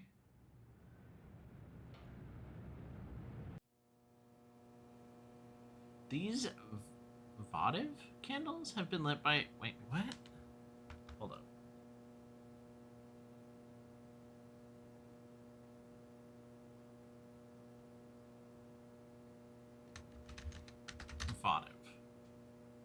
Votive. Offered or consecrated in fulfillment of a vow. Okay. These votive candles have been lit by many well-wishers for the dead, or one well-wisher with a lot of matches. An empty coat tree. Pair of comfortable-looking sofas. Pair of comfortable-looking sofas. Pair of comfortable-looking sofas.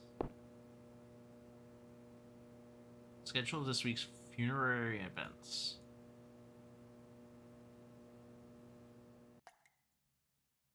Oh, you're in here too. Hey. Young man, we really have nothing to say to each other. I have the feeling your innards shall soon adorn my slab, and I'd rather not know the face of the meat I'm slicing. Okay. Fair. I'd say it's been a pleasure, but I find the company of the living... Okay, I get it. A disembodied organ which was never meant to pump formaldehyde. Is there anything I can grab here? On the counter sits a new tube of astroglue. Can I take that? Oh my god, I can't can. have that, Stephen. I need it for my work. And may I say you're a rude young man for attempting to steal it. I was only gonna borrow it. Indeed. And have you anything I could hold as security? Security? Like what? Money? I'm afraid that's not good enough. I need that glue for my work. You must present me with something significant if you'd have me part with it. Do you want a newspaper? Why should I care about... Okay, alright, I'm sorry. I don't think I have anything that he would want. A shovel? Why should I... He's very angry, I'm noticing. You want this? Why should I... Alright, well... These are organics... These are organic things floating in formaldehyde in these shards. The sort of things that make you really want to look away before you can really see what they are. But your eyes don't oblige. Okay, so there is a glue. I'm actually out of page already.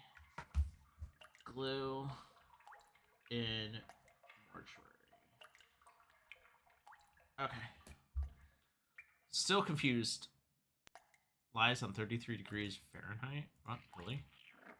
Is it so cold in there?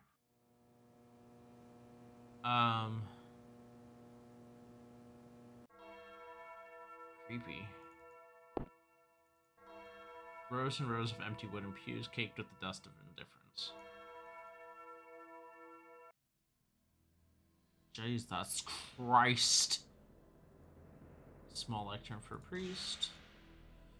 Imprinted head, buttocks, and sliding heels are scraped into the thick dust of the pew. What? No, I didn't mean to do that. I'm sorry. I didn't mean to. An empty vessel of the dead.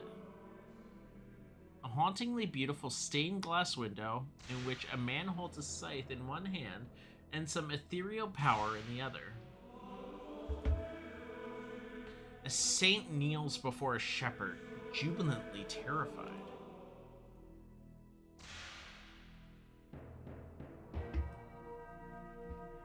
It's the same symbol.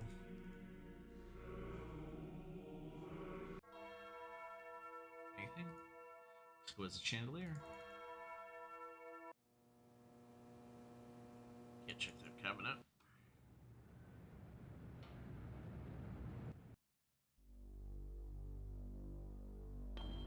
Where is my fianchi? Anyway. Oh, no, I don't want the general store. What am I doing? Get out of here. Your house. Yeah, where is that kid? Army surplus air conditioner. That's fine. Where's the kid that wanted the newspaper? He's just gone. What just happened? Why? Good. Leave me alone, will ya? This is the good part. Good. What? Do you want this, kid? Big whoop, Steve. It is a signed picture of the guy that you like, okay? I don't hear it. Master bedroom is firmly locked. Can I slide this under the door?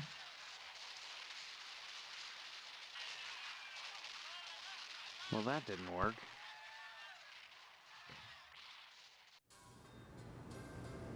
I told you I'm busy, Steve. Why don't you talk to Hank, or go next door and visit Stephanie, or go get an early start on your new job? Hank? Hank? That kid over by the television? Your little brother is homesick from school today, and I won't have you scaring him with this amnesia poop. Is he really sick? Look at the show he's watching. Wouldn't you say he's sick? I'd make him stop, but oh, I'm so busy baking cookies for the Harvest PTA charity bake sale. It's on Friday, you know. I hope you're still planning on going. I don't know. I need to think. Honestly, skipping out of a charity affair. What's gotten into you? I don't know, damn it. That's what I'm telling you. Oh my god, Don't Steve. you dare use that language around me. You're lucky your father didn't hear you. Or Stephanie, for that matter. How do you think she'd feel knowing her fiancé was a gutter mouth? Okay. Let's go over charity bake sale. What charity is this bake sale supposed to benefit? It'll help provide a fund for bums and hobos who wander into Harvest and have no family ties. Kind of a specific target group, isn't it? You have to pay attention to detail when dealing with such people. I don't know what you mean. You will. The whole thing has been organized by the Lodge. Tell me more about this bake sale. Why is it so important? As I told you, many unfortunates who come to Harvest end up needing financial help. Why is that the town's problem? It's not a problem, so long as those folks are taken care of. It's the will of the Lodge. I just noticed, why is there a baby crib in the kitchen? Some baby cribs I know have like wheels on them. My aunt had one that she would wheel into the kitchen when she was in the kitchen. Then she would like wheel it into the living room. Just when the baby was like in infancy. That's not super uncommon. Needs to be closer to the stove. No. Baby is all curled up. It's cold. It is. He's still Don't cold. forget to put the papers out for Jimmy. You. Bro.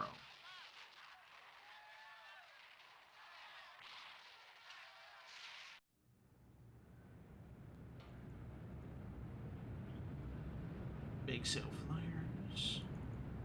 What is this? There's security guard fashioned to the window with Phillips head screws. Weird.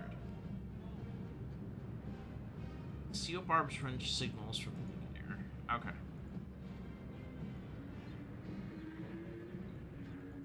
I have arisen from my slumber. Congratulations. Well woken. Get woketh.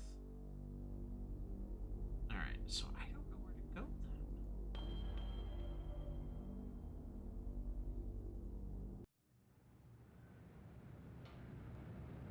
Interesting.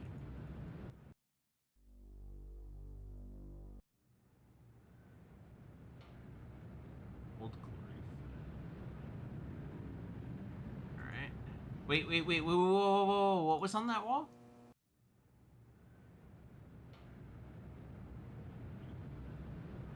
No.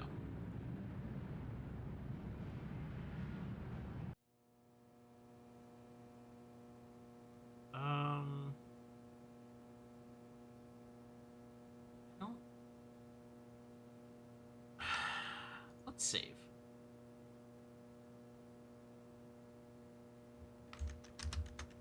Post office. Sorry, son, no time to talk. Neither rain nor sleet nor snow nor hell shall keep the mail from its appointed rounds.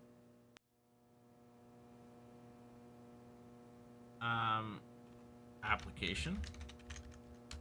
I certainly don't wish to discourage you from joining, young man. That's just what you should be striving for. But I can't break the rules for you. You keep trying. You'll get in eventually. Copy. Don't mumble, son. Can't understand you. Application. Can I just keep trying? Application. I certainly don't wish to discourage... Well, bye. Next time you post. Hi. Blind woman is trying to read her mail. Can I not help this blind woman? That interests me not at all.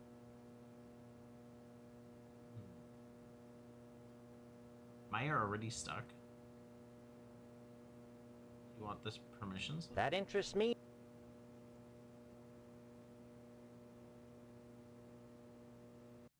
Go to the map with the abandoned house. I think the very left edge is the fiance's house. Oh, thank you.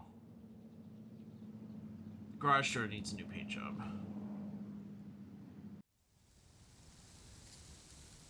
There he is, my future son-in-law. And how's he doing today? What brings him to the Pottstown household, huh? Huh? Whoa. I've lost my memory. I come over to see Stephanie. Oh, you'll have to ask the missus about that. Stephanie's grounded to the wedding. Can't have her changing her mind at the last minute. Not with all that meat at stake. What? Father. I haven't seen my father. He's locked in a room. I hear him moaning. It's just but that's all. He's not going to die, is he? Like I said, I don't know. That woman, Mom, tends to him herself. Well, next time you see him, be sure to tell him that I said hello. And tell him that I'm praying for his speedy recovery. And also, would you remind him about the meat? Especially about the meat. Yeah, fine. If I see him.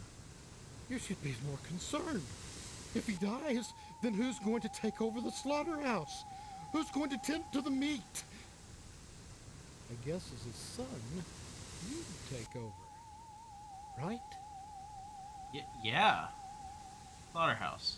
I can't imagine a better job than working in a slaughterhouse. I think working in a slaughterhouse might be cool. Sure, it'd be just dandy. And you can't argue with success. Everyone in Harvest gets their meat from your dad. What a grand business to go into. Oh, sure. Cutting animals open may not be much fun.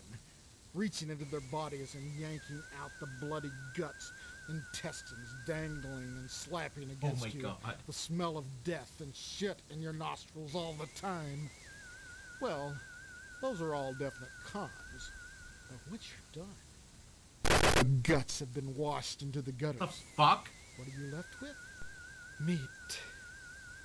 Rows and rows of scrumptious red meat.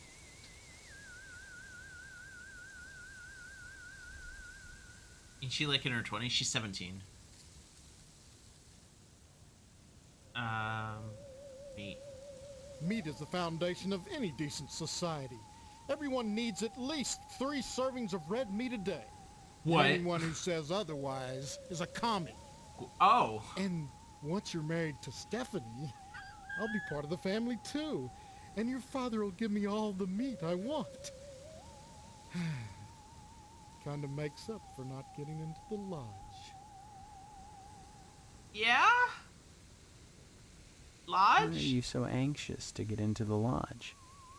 There's wonders inside. I've heard there's more meat in there than they know what to do with. Now that you're of age, Steve, you might go down to the post office and fill out a lodge application. They're always looking for new blood. Marriage? Tell me about this wedding. Well, it looks like we're going to have to hold the wedding down at the funeral parlor, since I'm not a member of the lodge. Mr. Moynihan has given his okay, and Poor your father guy. is going to cater the affair, with plenty of meat. 17 and getting married? You can get married as early as 16 with parents' permission in the U.S. I mean, it's not normal by any means, but I've definitely heard of it. Wasn't Edgar Allan Poe's wife like 14? Something weird. And his cousin. It was like really fucking weird. But yeah, 17 isn't like the most unheard of. And Steve is 18. He's just 1 year off. So like, go play. Why though? Go play in the sandbox. I mean, like, this is very much far from a normal situation. This guy just talked about meat for a while, and the other people are talking about like crazy shit. So like, I don't think this is a normal environment. I think we are straying. Moynihan is the undertaker. He also runs the Wayward Hotel. Since he's providing the space for the wedding, you might stop by and say hello to him, just to be sociable. Whatever you do, be sure to say hi to your father for me. Will you do that? Tell him hi, and remind him of the meat. Yeah, we're gonna go. I say burn down the town and start over. Well, to be fair, there's nukes in the town, so that'll be interesting. A funerary urn is in the cabinet's sole occupant. Okay. Is this just meat? The man in the house squeezing his meat.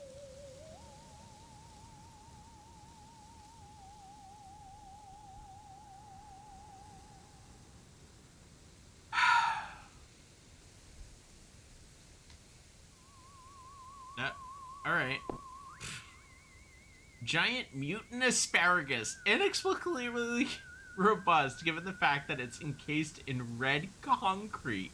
Perhaps the healthful electromagnetic fields of harvest? What? Hi? Hello, Steve. Have you flossed today? I actually have. You look just like my mom except for the hair. Honestly, you men can insult a woman without even knowing you've done it. What a horrible thing to say. You're both standing around baking cookies. Same kind of dress.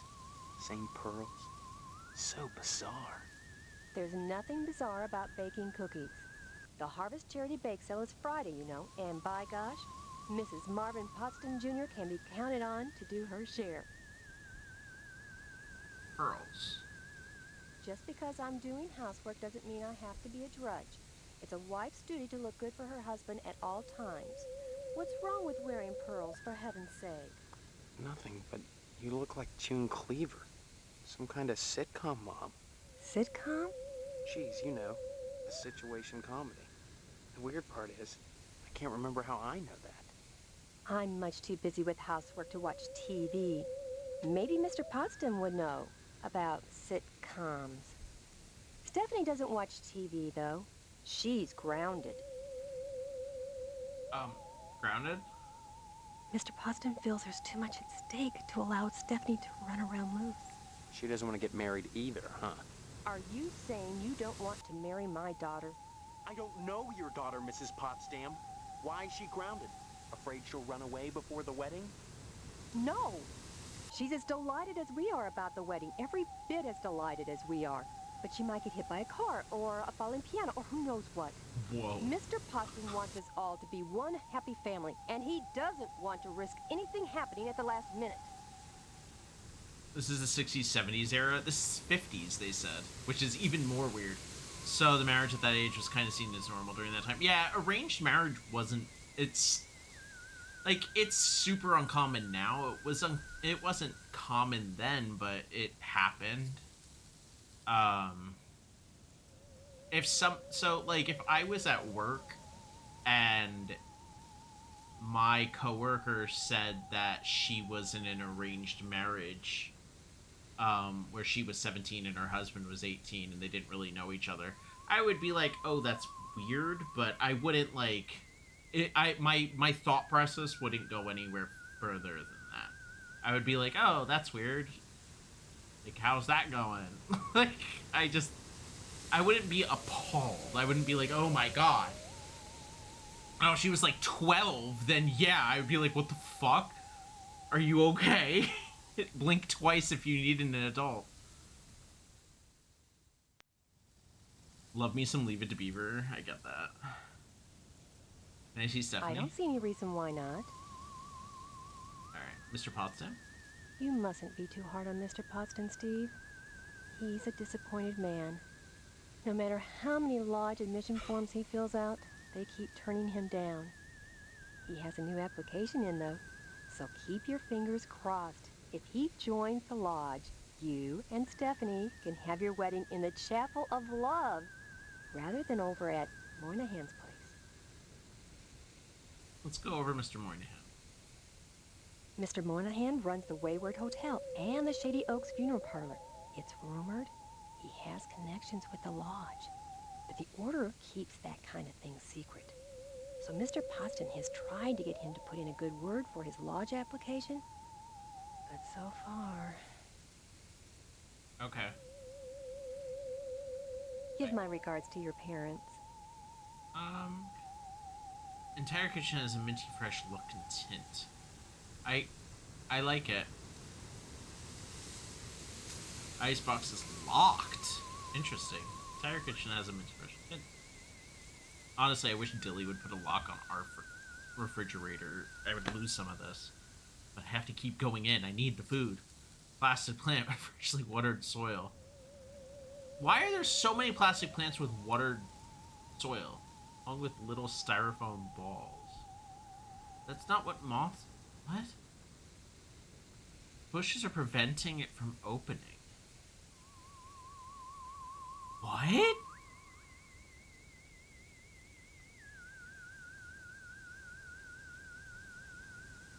You can get your own key. It's called a screwdriver. Can I check the thermostat? No. This sends the dad into a rage.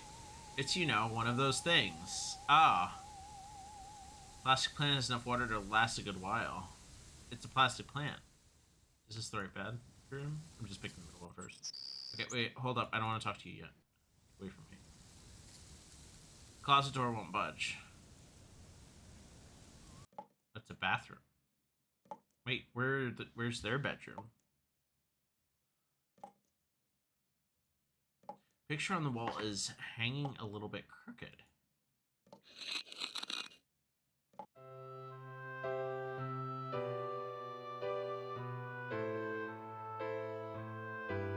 Why is there a peephole in your own house?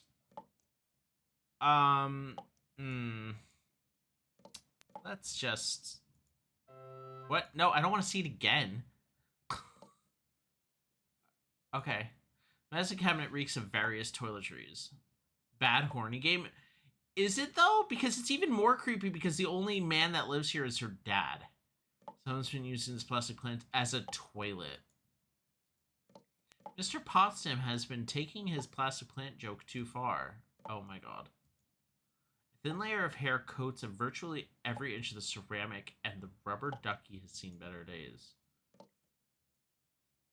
Wads of used tissue fill this trash can, some of them stuck to the side. Window affords a spectacular view of the aluminum siding. So they have aluminum siding over the windows. I wonder if what's-his-name did that. Yeah, It's very unusual. This plaque has had its metal plate removed. This isn't even the outfit that she was wearing. Who are you? What are you doing in my room? Haven't you heard? We're getting married. So, you're the one. Steve, isn't it? You mean you don't know me? I mean, I don't know anyone. I don't remember anything. How many times do I have to say it? Just one, Stephanie, because I can't remember a damn thing either. Really? Okay. Oh God, I thought it was just me. You're not alone. Can you tell me what's going on here? Those people downstairs have locked me in my room. They say I'm grounded until the wedding. Those people. They claim to be my parents. I can't dispute it because I can't remember for sure one way or the other, but it doesn't feel right. I know what you mean. I don't belong here. Do you have any idea where you do belong? No, but I'm fairly sure I don't belong in Harvest. Yeah. I can't remember anything, but I feel in my heart that the woman downstairs is not my mother. She's like this thing, like a parody, a bad joke with mother as the punchline. Does that make any sense? No, I get it. Yeah, believe me, I understand. I'm glad I'm not the only one who sees it that way. I thought I was going crazy. Join the club. But we can't both be crazy, Stephanie. Either way, something really weird is going on here. I've got to escape, and so do you. Because in a way, whether you know it or not, I think we're both grounded. Okay. Escape? Escape? Harvest is a prison, Steve. Don't forget that. I think you're right. Of course I'm right. Amnesia? Maybe my amnesia isn't total after all. You're familiar to me. Like we've met before. In another life. Maybe we really do live here. Maybe we were together, and the same thing happened to both of us. An accident. Something. Neither of us has bumps on our heads, if that's what you're getting at. Have you been able to remember anything else? Anything at all? Well, I have had these recurring dreams. Just fragments, really. Strange, abstract images. Liquid, chrome. Probably just a dream. Well, have you thought about how to escape Harvest? Liquid chrome. Hold up.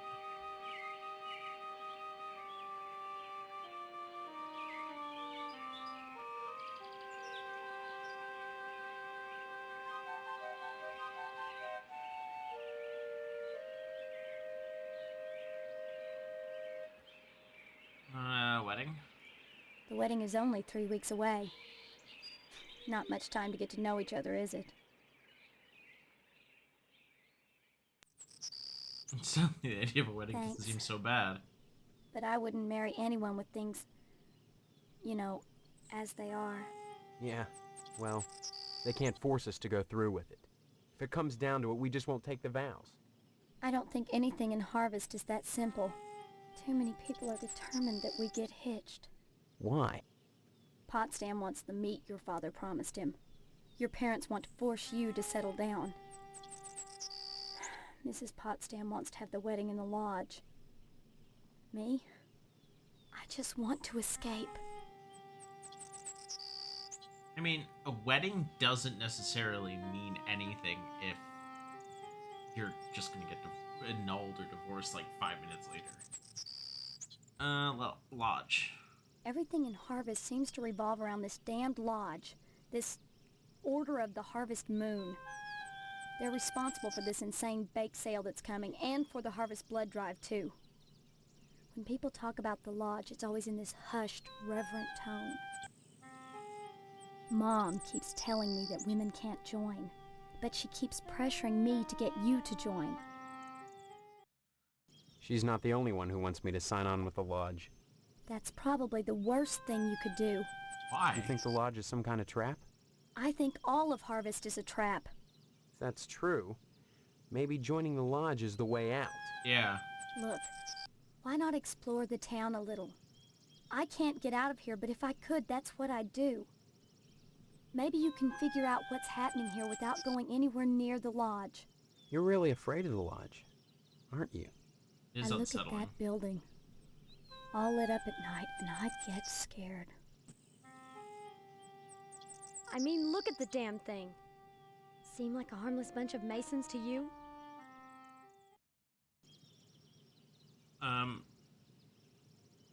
Hole?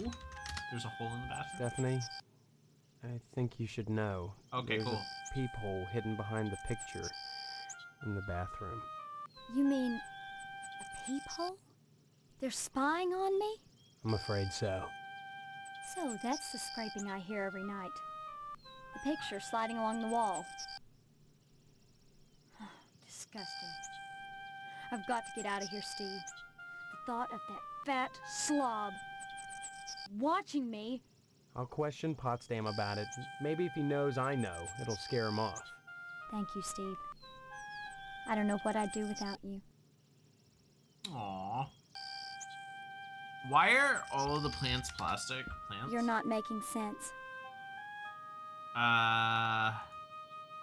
Plants? You're not making... What about plastic? You're not making... Okay. Come back and visit me soon, okay? She has nice taste. She has nice taste. She has nice taste. She has nice taste.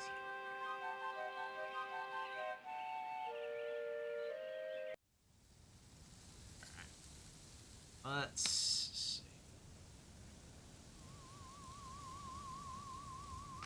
Steph combo.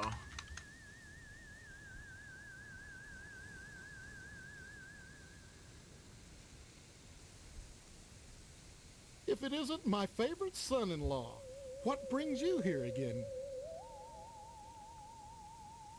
Hole. Beg pardon? You've got a peephole in the upstairs bathroom. It looks in on Stephanie's room. Well, I'll be darned.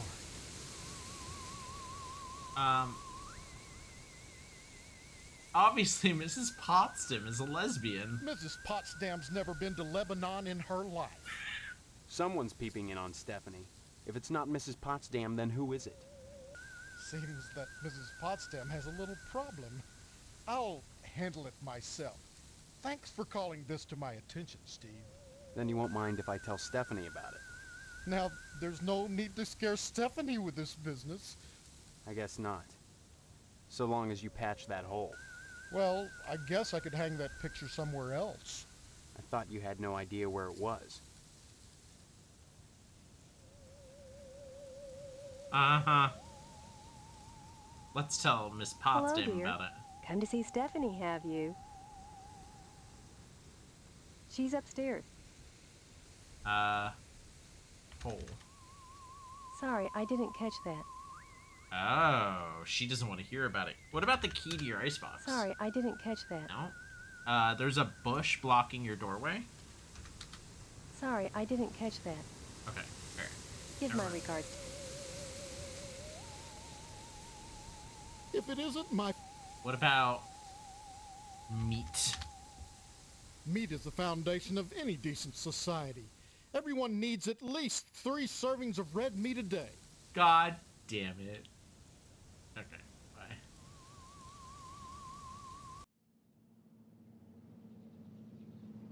I thought that turned into a pickaxe for a second. I'm like, are we just bashing the garage door down?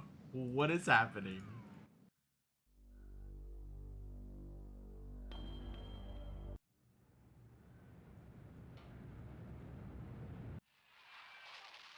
Alright. Can I give her the permission slip? Stop wasting my time. I told you. Slip. Stop speaking nonsense, dear. What about meat? Stop speaking nonsense, dear. Don't forget to put the... Leave me alone. Picture. Say what? Okay, no. Autograph? Say what? No. Good. Interesting.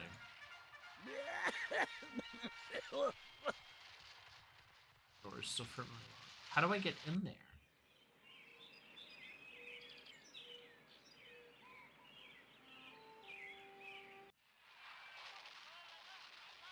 I still haven't given that child the newspaper.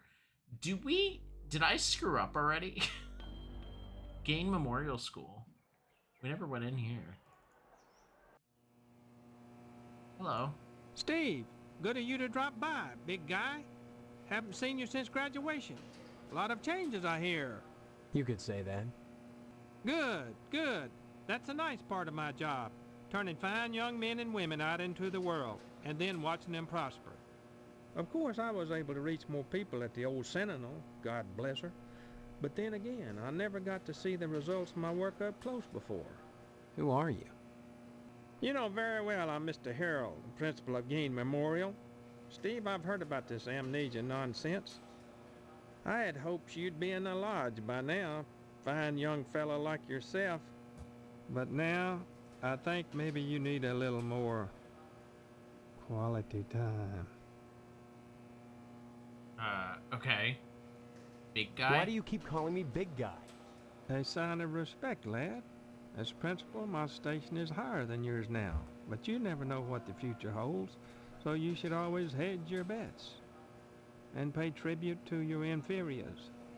You never know who will come to power, Bro. or who, even now, wields it behind the scenes. For all I know, you might already be a member of the Order, with access to the lodge. If that were the case, you'd be my superior, and I'd be all that much better off having shown you respect and spent some quality time with you. Quality time? What do you mean, quality time? Some, like Miss Whaley, favor stern discipline, corporal punishment, as a means of socialization. Myself, I temper discipline with love. Quality time can be such a warm, sharing experience.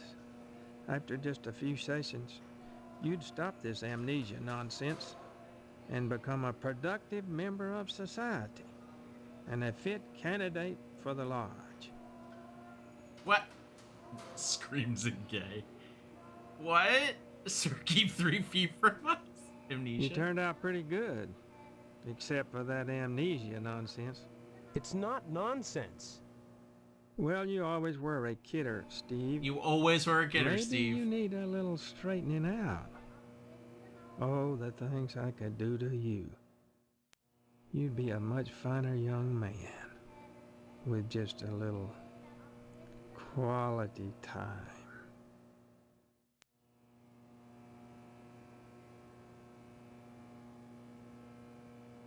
I'm a little into it.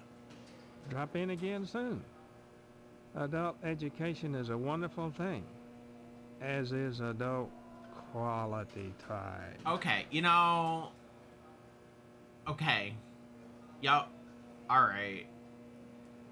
Nice to meet you. Bulletin board riddled with staples. Cool.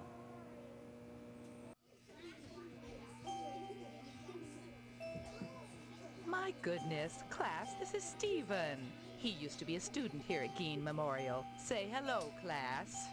They're reticent. The educator's gravest problem today is the apathy of the students. What's wrong with their heads?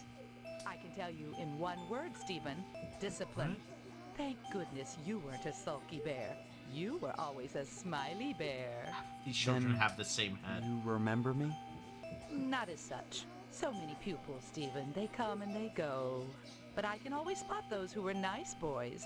You can tell from the forehead. The lobes. Right, class? I'm glad you stopped by, Stephen. Would you care to say a few words to the class about civic responsibility? Not really. I was just passing through. Oh, but you must, Stephen. A positive role model might be just the thing to inspire these little monsters. Stephen, have you any questions for me? Or shall I continue with class? Yes, I do. Ask away then. Harvest. Can you tell me anything about Harvest? Harvest was founded by the Order of the Harvest Moon about 100 years ago. For what purpose? Why, I'm sure you'd have to ask them. You'll find the members of the Order at the lodge. Lodge? This lodge. What do you know about it? The building itself, like Harvest, was constructed with a specific purpose in mind. That noble intent is known only to those within the Order. You're at about the right age to join them, Stephen, and you will do so if you care about your future. What? Corporal punishment? We don't practice corporal punishment here. I've never believed in that old adage, spare the rod and spoil the child.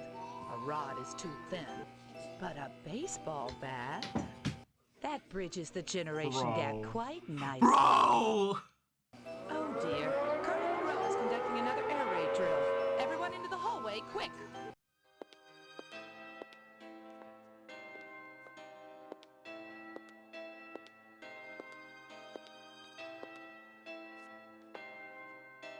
If an A-bomb hits, what good is it gonna do to duck and cover?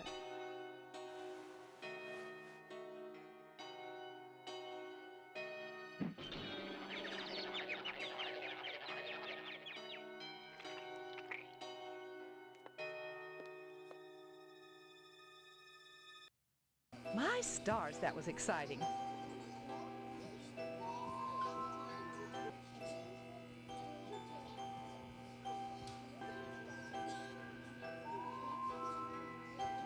What? Did she just kill that child with a baseball bat?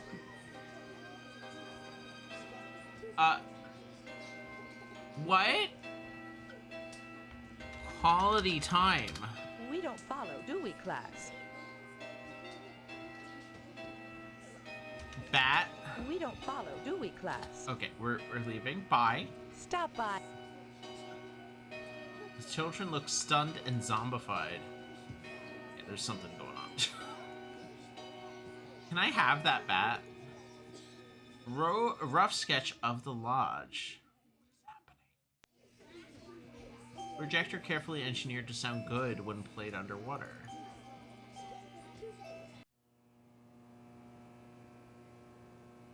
Door is locked. Okay, that's just the same. And go in any of these rooms. Touch the water. Examine drinking fountain. Drink fountain that doesn't work. Examine fire alarm. Glass protected fire alarm. Examine lockers. These lockers are riddled with inexplicable stains and dents. Looks like this bake sale will be held here.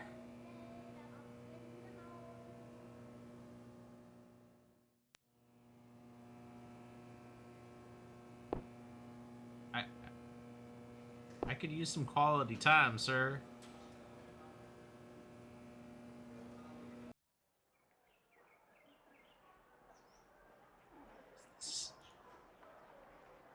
Can I leave?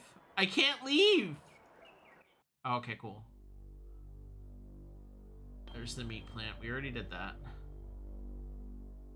The missile base we already did. Barber shop, post office, your house. I think I should tell Stephanie about what I just witnessed. But I don't know if she'll even care.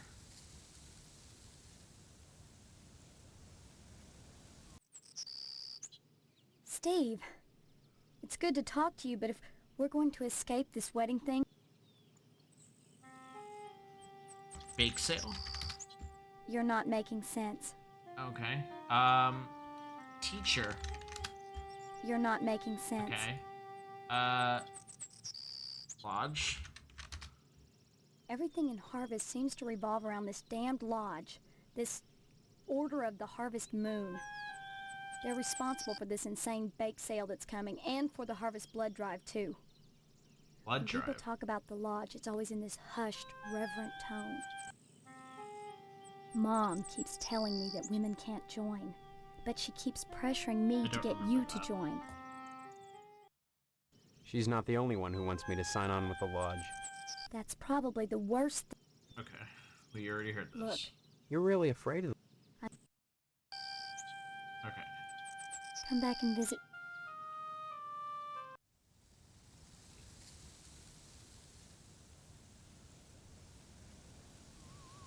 I need an application. But how am I supposed to get an application for the lodge? What are all these silly gooses? Cemetery, Wayward Hotel.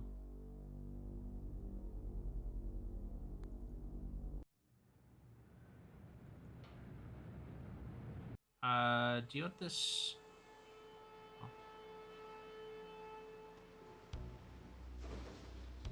I don't get it. Okay, no, we Can't talk now, Steve. I've got to hose out cement. Meat? Don't read you, Steve. Okay, never mind. Don't be such a stranger. It's all good. You're fine, man.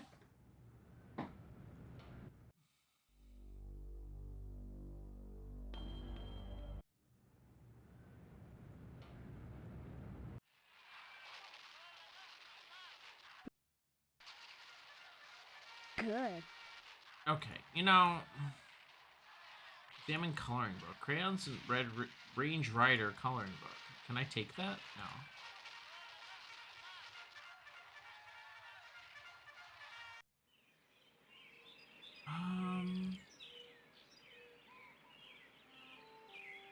I can't take any of this.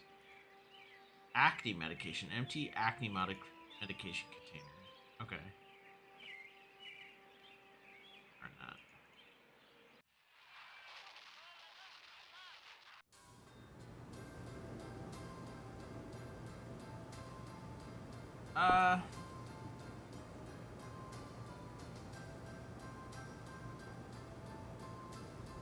Kitchen.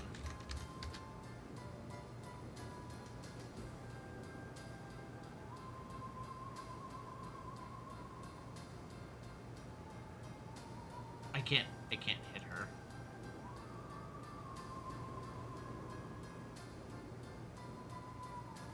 I was gonna try to punch her, but I can't. Can I hit the kid? I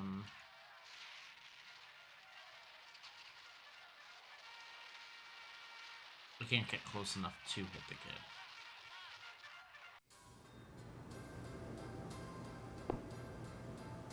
Yeah, I can't attack in this room. You always were a kidder, Steve. Anybody have any ideas? Because we've just explored all of this place.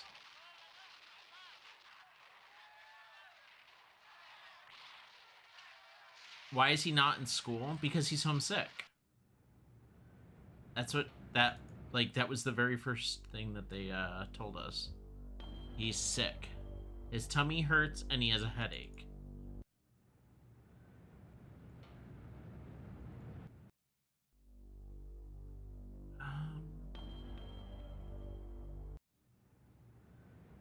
What items do I have here? I have an autograph, I have a permission slip that is unsigned, mind you, and I have a newspaper and a shovel. Examine the handyman. Too busy to notice you. Care to buy anything? Just point to what it... Hello, care to buy? No thanks. Okay, dear. You check back and come back. Okay, I can't ask questions.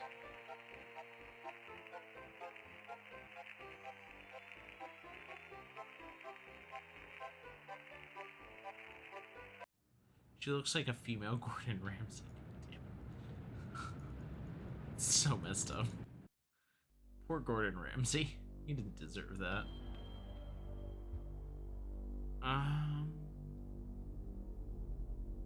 Maybe I can dig something at the cemetery? Can I dig it?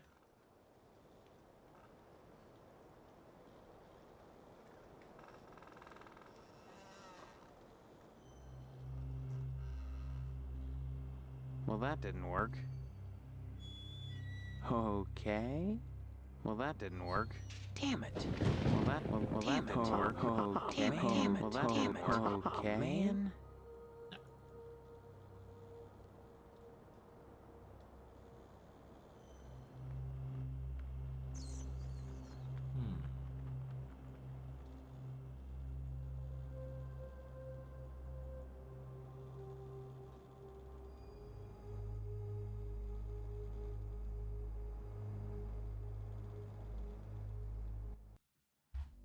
Else.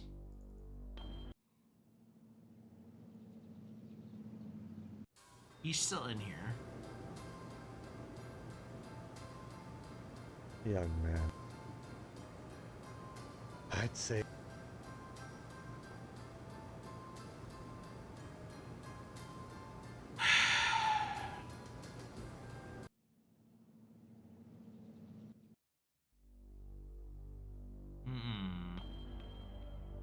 Edna's Diner's TV station. Maybe somebody on the outside of the TV station can help?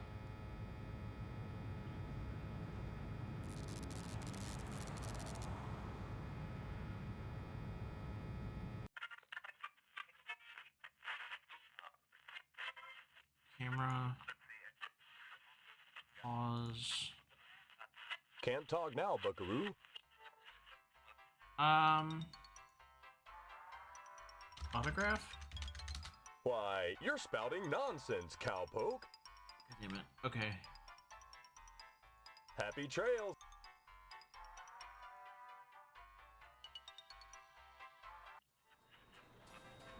Don't hurry back.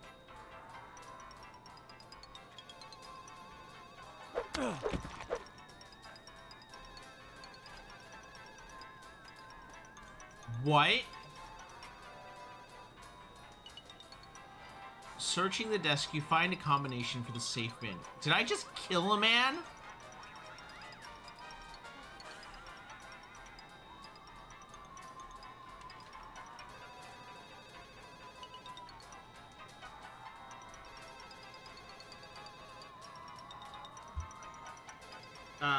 Safe combination is 04-23-71-58.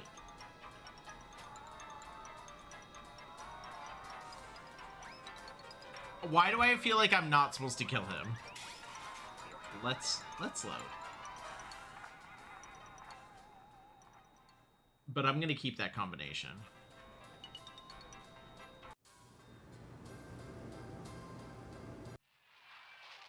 Why am I able to just kill someone? This is an interesting game. Go in here.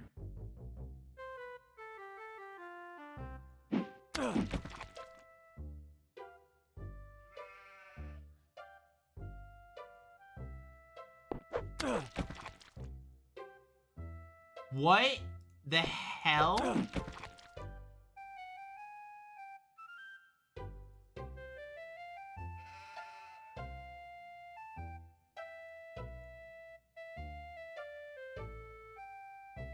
Why are we just allowed to kill people?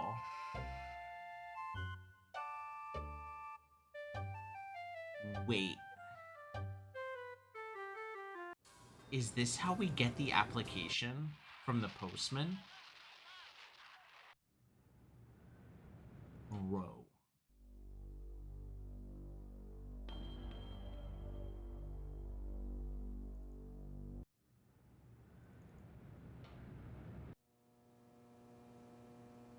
No.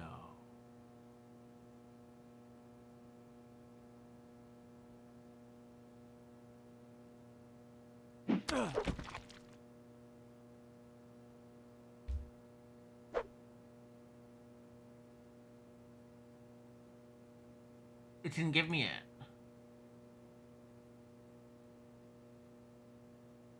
Weird. The fact...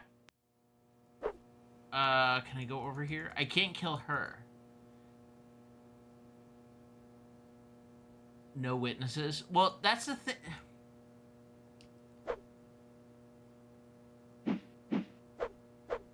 Interesting.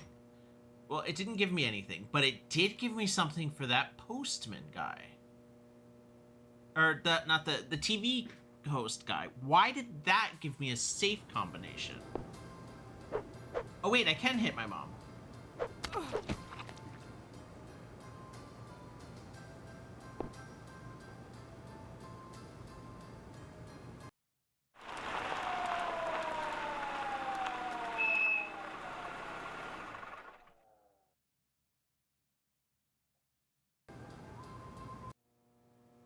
What were you thinking?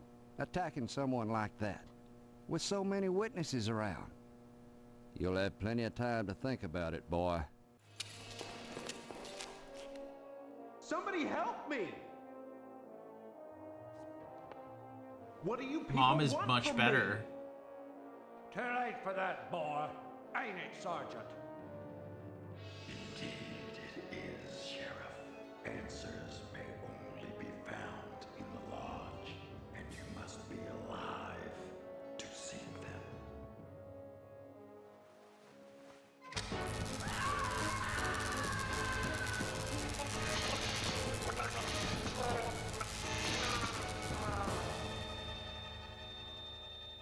Interesting. I like it. Okay, that makes sense. All right, load.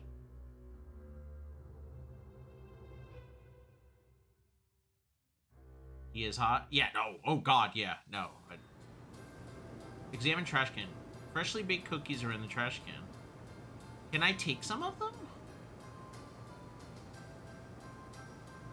No? Okay. Can I strike the child?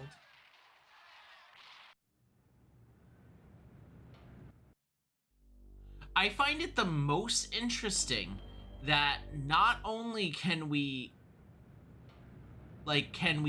kill the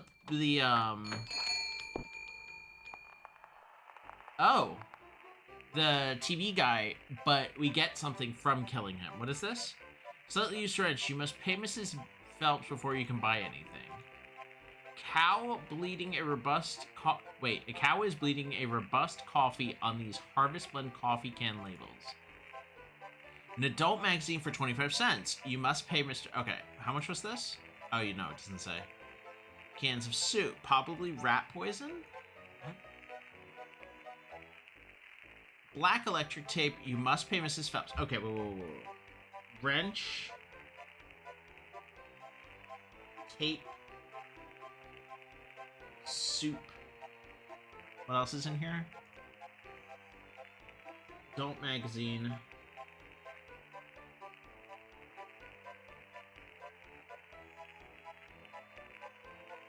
What is this? Nothing. Coffee cans. And what are these? I can't touch those. Okay. And a cigarette. Okay. Get out of here. Excellent. Interesting. Okay. I'm glad we, know. Can I get... Wait. You seem to be a fan of him. Do you want this? That's nice, dear. Okay. No. She doesn't care.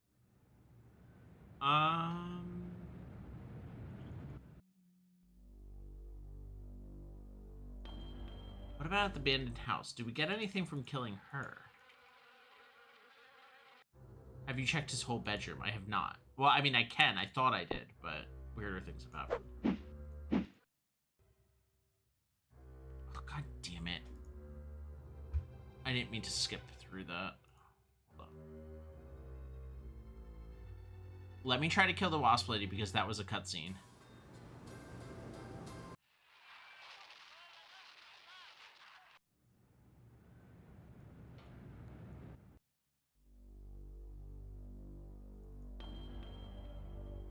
Luckily, the reload thing is really forgiving.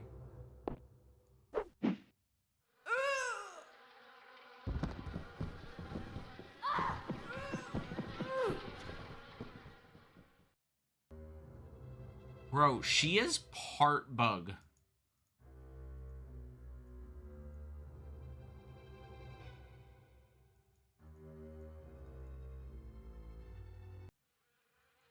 Can we get away with it?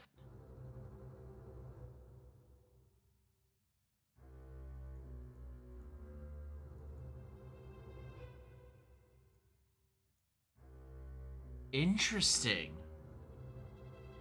Okay, so she was a wasp. Like, she's literally a wasp.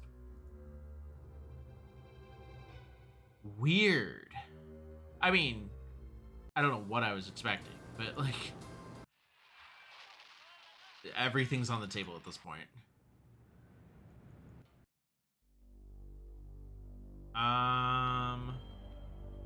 Johnson residence. What about this guy?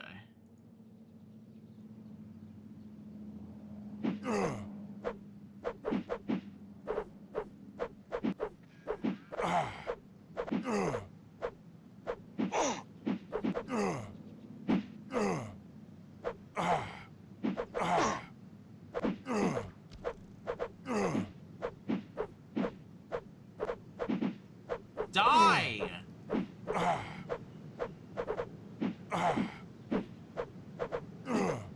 Dude does not want to go. Bro! Okay. Did I get anything out of that? Examine manhole cover. Manhole cover is stuck in place and nasty stench drifts up from below.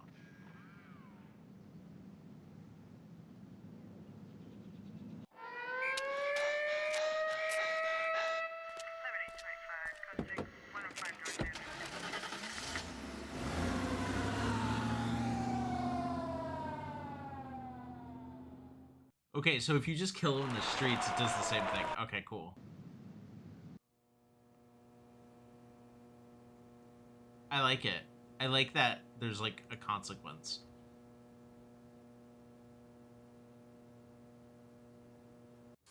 Alright. Let's check his bedroom.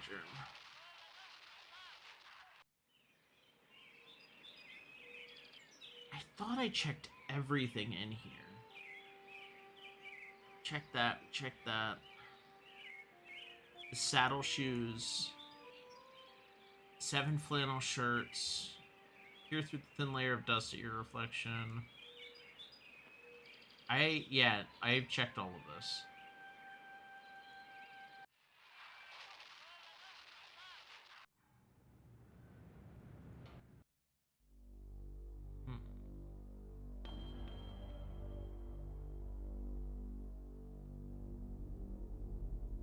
What about the mortuary? What happens if we go in here? Did you check the drawers? I thought we did. Walk right here. Walk back.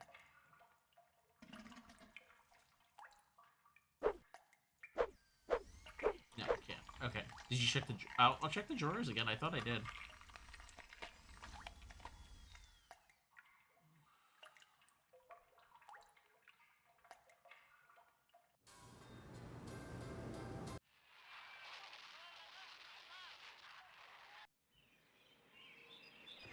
Operate the dresser. Oh, I thought I did. I guess I didn't. Shoe marks are visible on the end of this ballpoint pen. I want that. What is this? 25 cents? I'll take that. Thank you, by the way. As of yet, the future doesn't look so bright. Excellent. Alright. Well then, this ballpoint pen... Well, that didn't work. Wait, what? Well, that didn't work. Why isn't it working with this permission slip?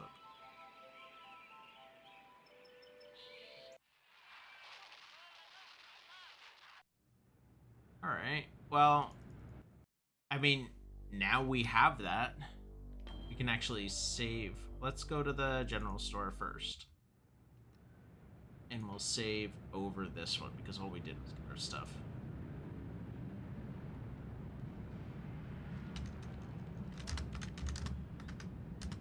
Ballpoint pen get. Alright, cool. Hi. Just... Okay, hold up. Here's 25 cents. The only thing a quarter will buy you is an adult magazine. A girly magazine? Why, Steve, I'm surprised at you. I'd expect that sort of thing from Deputy Loomis, but never from you. He's always coming in here oogling the girly magazines behind my counter. Okay. Darned if I'd sell him one, though. I know his wife, for heaven's sakes. Well, will you sell me one? I certainly will, Steve. That kind of interest is healthy for a young fellow. What? Steers him away from being a fireman.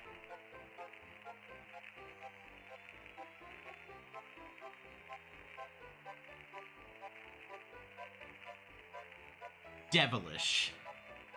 Devilish sentence. Nobody wants to be a fireman. Let's actually give that to the deputy. Police station. Oh, no. I didn't mean to go there. Exit. Hi. Anything I can help you with? That coffee sure smells good. Help yourself. Speaking of which, you're real lucky to be marrying Stephanie. She don't look like a good woman. I just hope she don't turn out like Mrs. Loomis, or mercy forbid Mrs. Phelps. Good women can be awful hard on a man's needs, don't you know? Mrs. Loomis. Oh gosh, I wish I had some of them girly pictures, but Mrs. Loomis won't let me keep them in the house. I still remember the time she caught me holding some of them pictures up with one hand. She took the broom to me. I howled like a hound dog, the broom going up and down, flashing straw and blood and straw, and I drooped. I was crying so bad, and it was so hard I had to crawl under the porch naked with all the black winter spiders, and I got bit something fierce. Little fangs are digging into my bare skin all over. I ask you, is that any way to treat a man? And Mrs. Phelps and the sheriff don't make it no easier neither. Bro! Are you okay? Holy I don't know why I'm always surprised.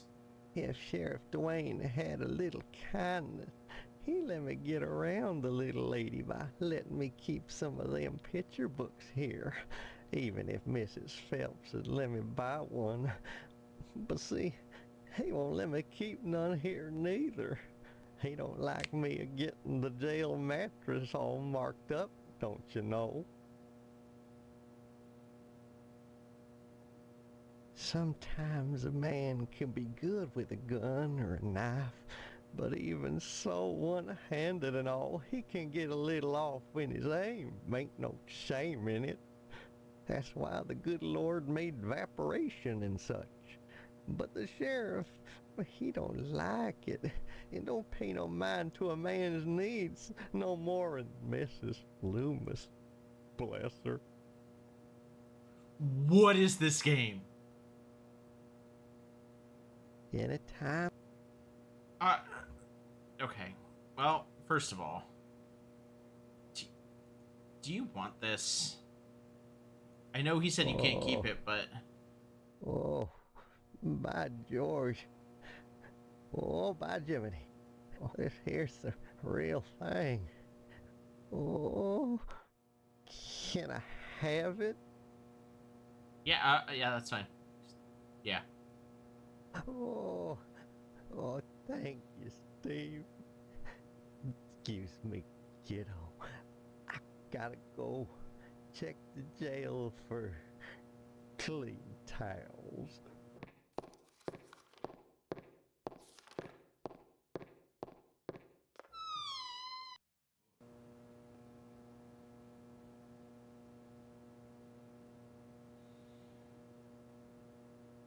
Good for you, bud.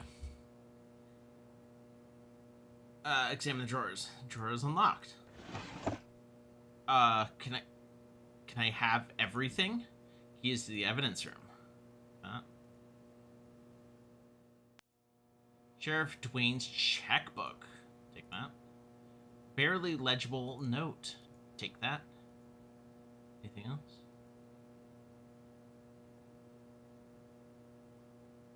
Okay. Let's look at that note. Sheriff, if you think I'm going to keep paying this forever, you are crazy. Oh god, that's really hard to read. There are limits. Boyle. Okay, so Boyle's got a C key. This evidence room key and checkbook. Deposit Boyle, deposit Boyle, deposit Boyle, deposit Boyle, deposit Edna's, deposit Boyle, deposit Boyle, deposit War? Bro is making bank. Free from the police house is crazy, dude. So crazy. Can I have some of the coffee? No. It's locked, but I have a key.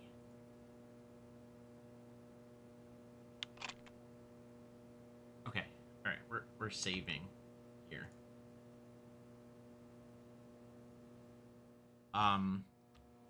Looking for clean towel. All right, cool. Oh my. Oh wow. All right. All right.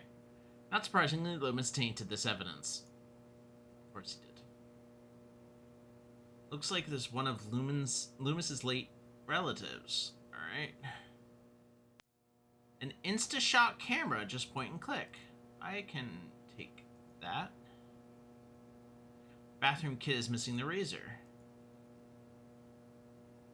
He did not like green eggs and ham, so they killed him. Oh. Harvest has its own brand of smokes. Okay, so nobody wants that. Lawn dart. This makes sense. They're illegal. Lawn darts are illegal. Pair of bloody sneakers. That kid wanted those. Give me those. Real old-fashioned dartboard riddled with holes and crimson smears. A vital clue in the mystery of Holly Fat Man murder spree. God damn it. An empty gas can. I can take that. Fuzzy bear wielding a chainsaw. Okay. Binoculars. Pair of binocular without lenses. Well-built 148 scale of P17. Okay, why is that in here? A beer. Beer can is empty except for tar sediment. A baseball cap too small to fit a normal sized head. Can't take that. What's this? A VW engine sits rusted in the... What?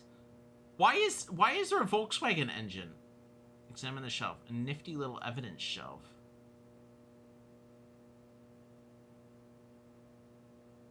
Any unsolved cases. Examine the toast. That most improbable of all murder weapons, toast. Clear an important little vino with big nose and woody finish. Okay. From the smell of it, you wouldn't want to open this refrigerator. Okay. We should probably get out of here soon. I don't think anything else. A padlock? Nifty little evidence shelf. Oh wait, what? Sturdy steel padlock with slightly tarnished varnish. Let's get out of here. Hello, Steve. Where's Loomis? He'll be coming around the mountain if he comes. Oh, that's Loomis, damn you! Wait, no. No!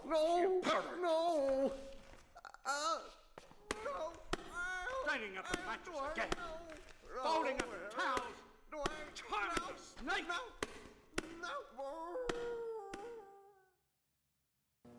Why is he howling like a dog? Also, are we just gonna leave that open so that they know we were in the... Okay, whatever. It's fine, we're gone.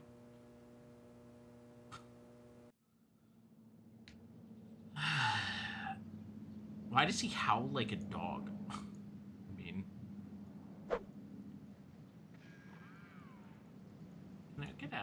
Thank you. Alright. Where is that school? Is that kid in school right now?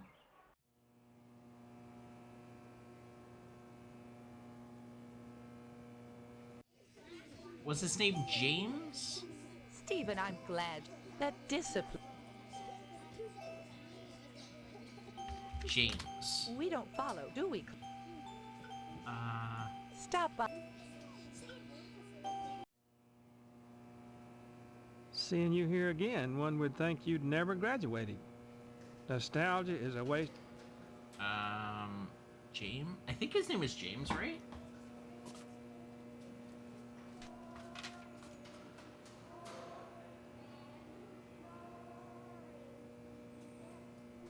Jimmy James. Jimmy? Oops, you just lost me. Okay, never mind. Hi.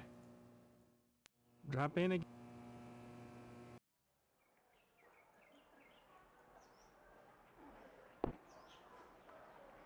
Can I leave, please? No? No, we're here forever. This is our house now. Okay.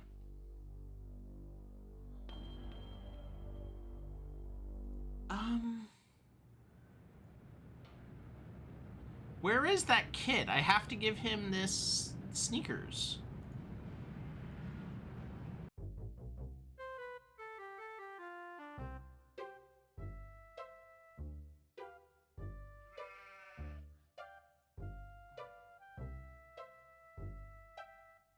Well, actually, it's about that time anyway. I am going to end here. We haven't really done anything. Let's send you guys to somebody. I think Dilly's streaming later, actually, so we're gonna just stop, and then we're gonna have him take over. So I will see you later. Have a great day. Bye.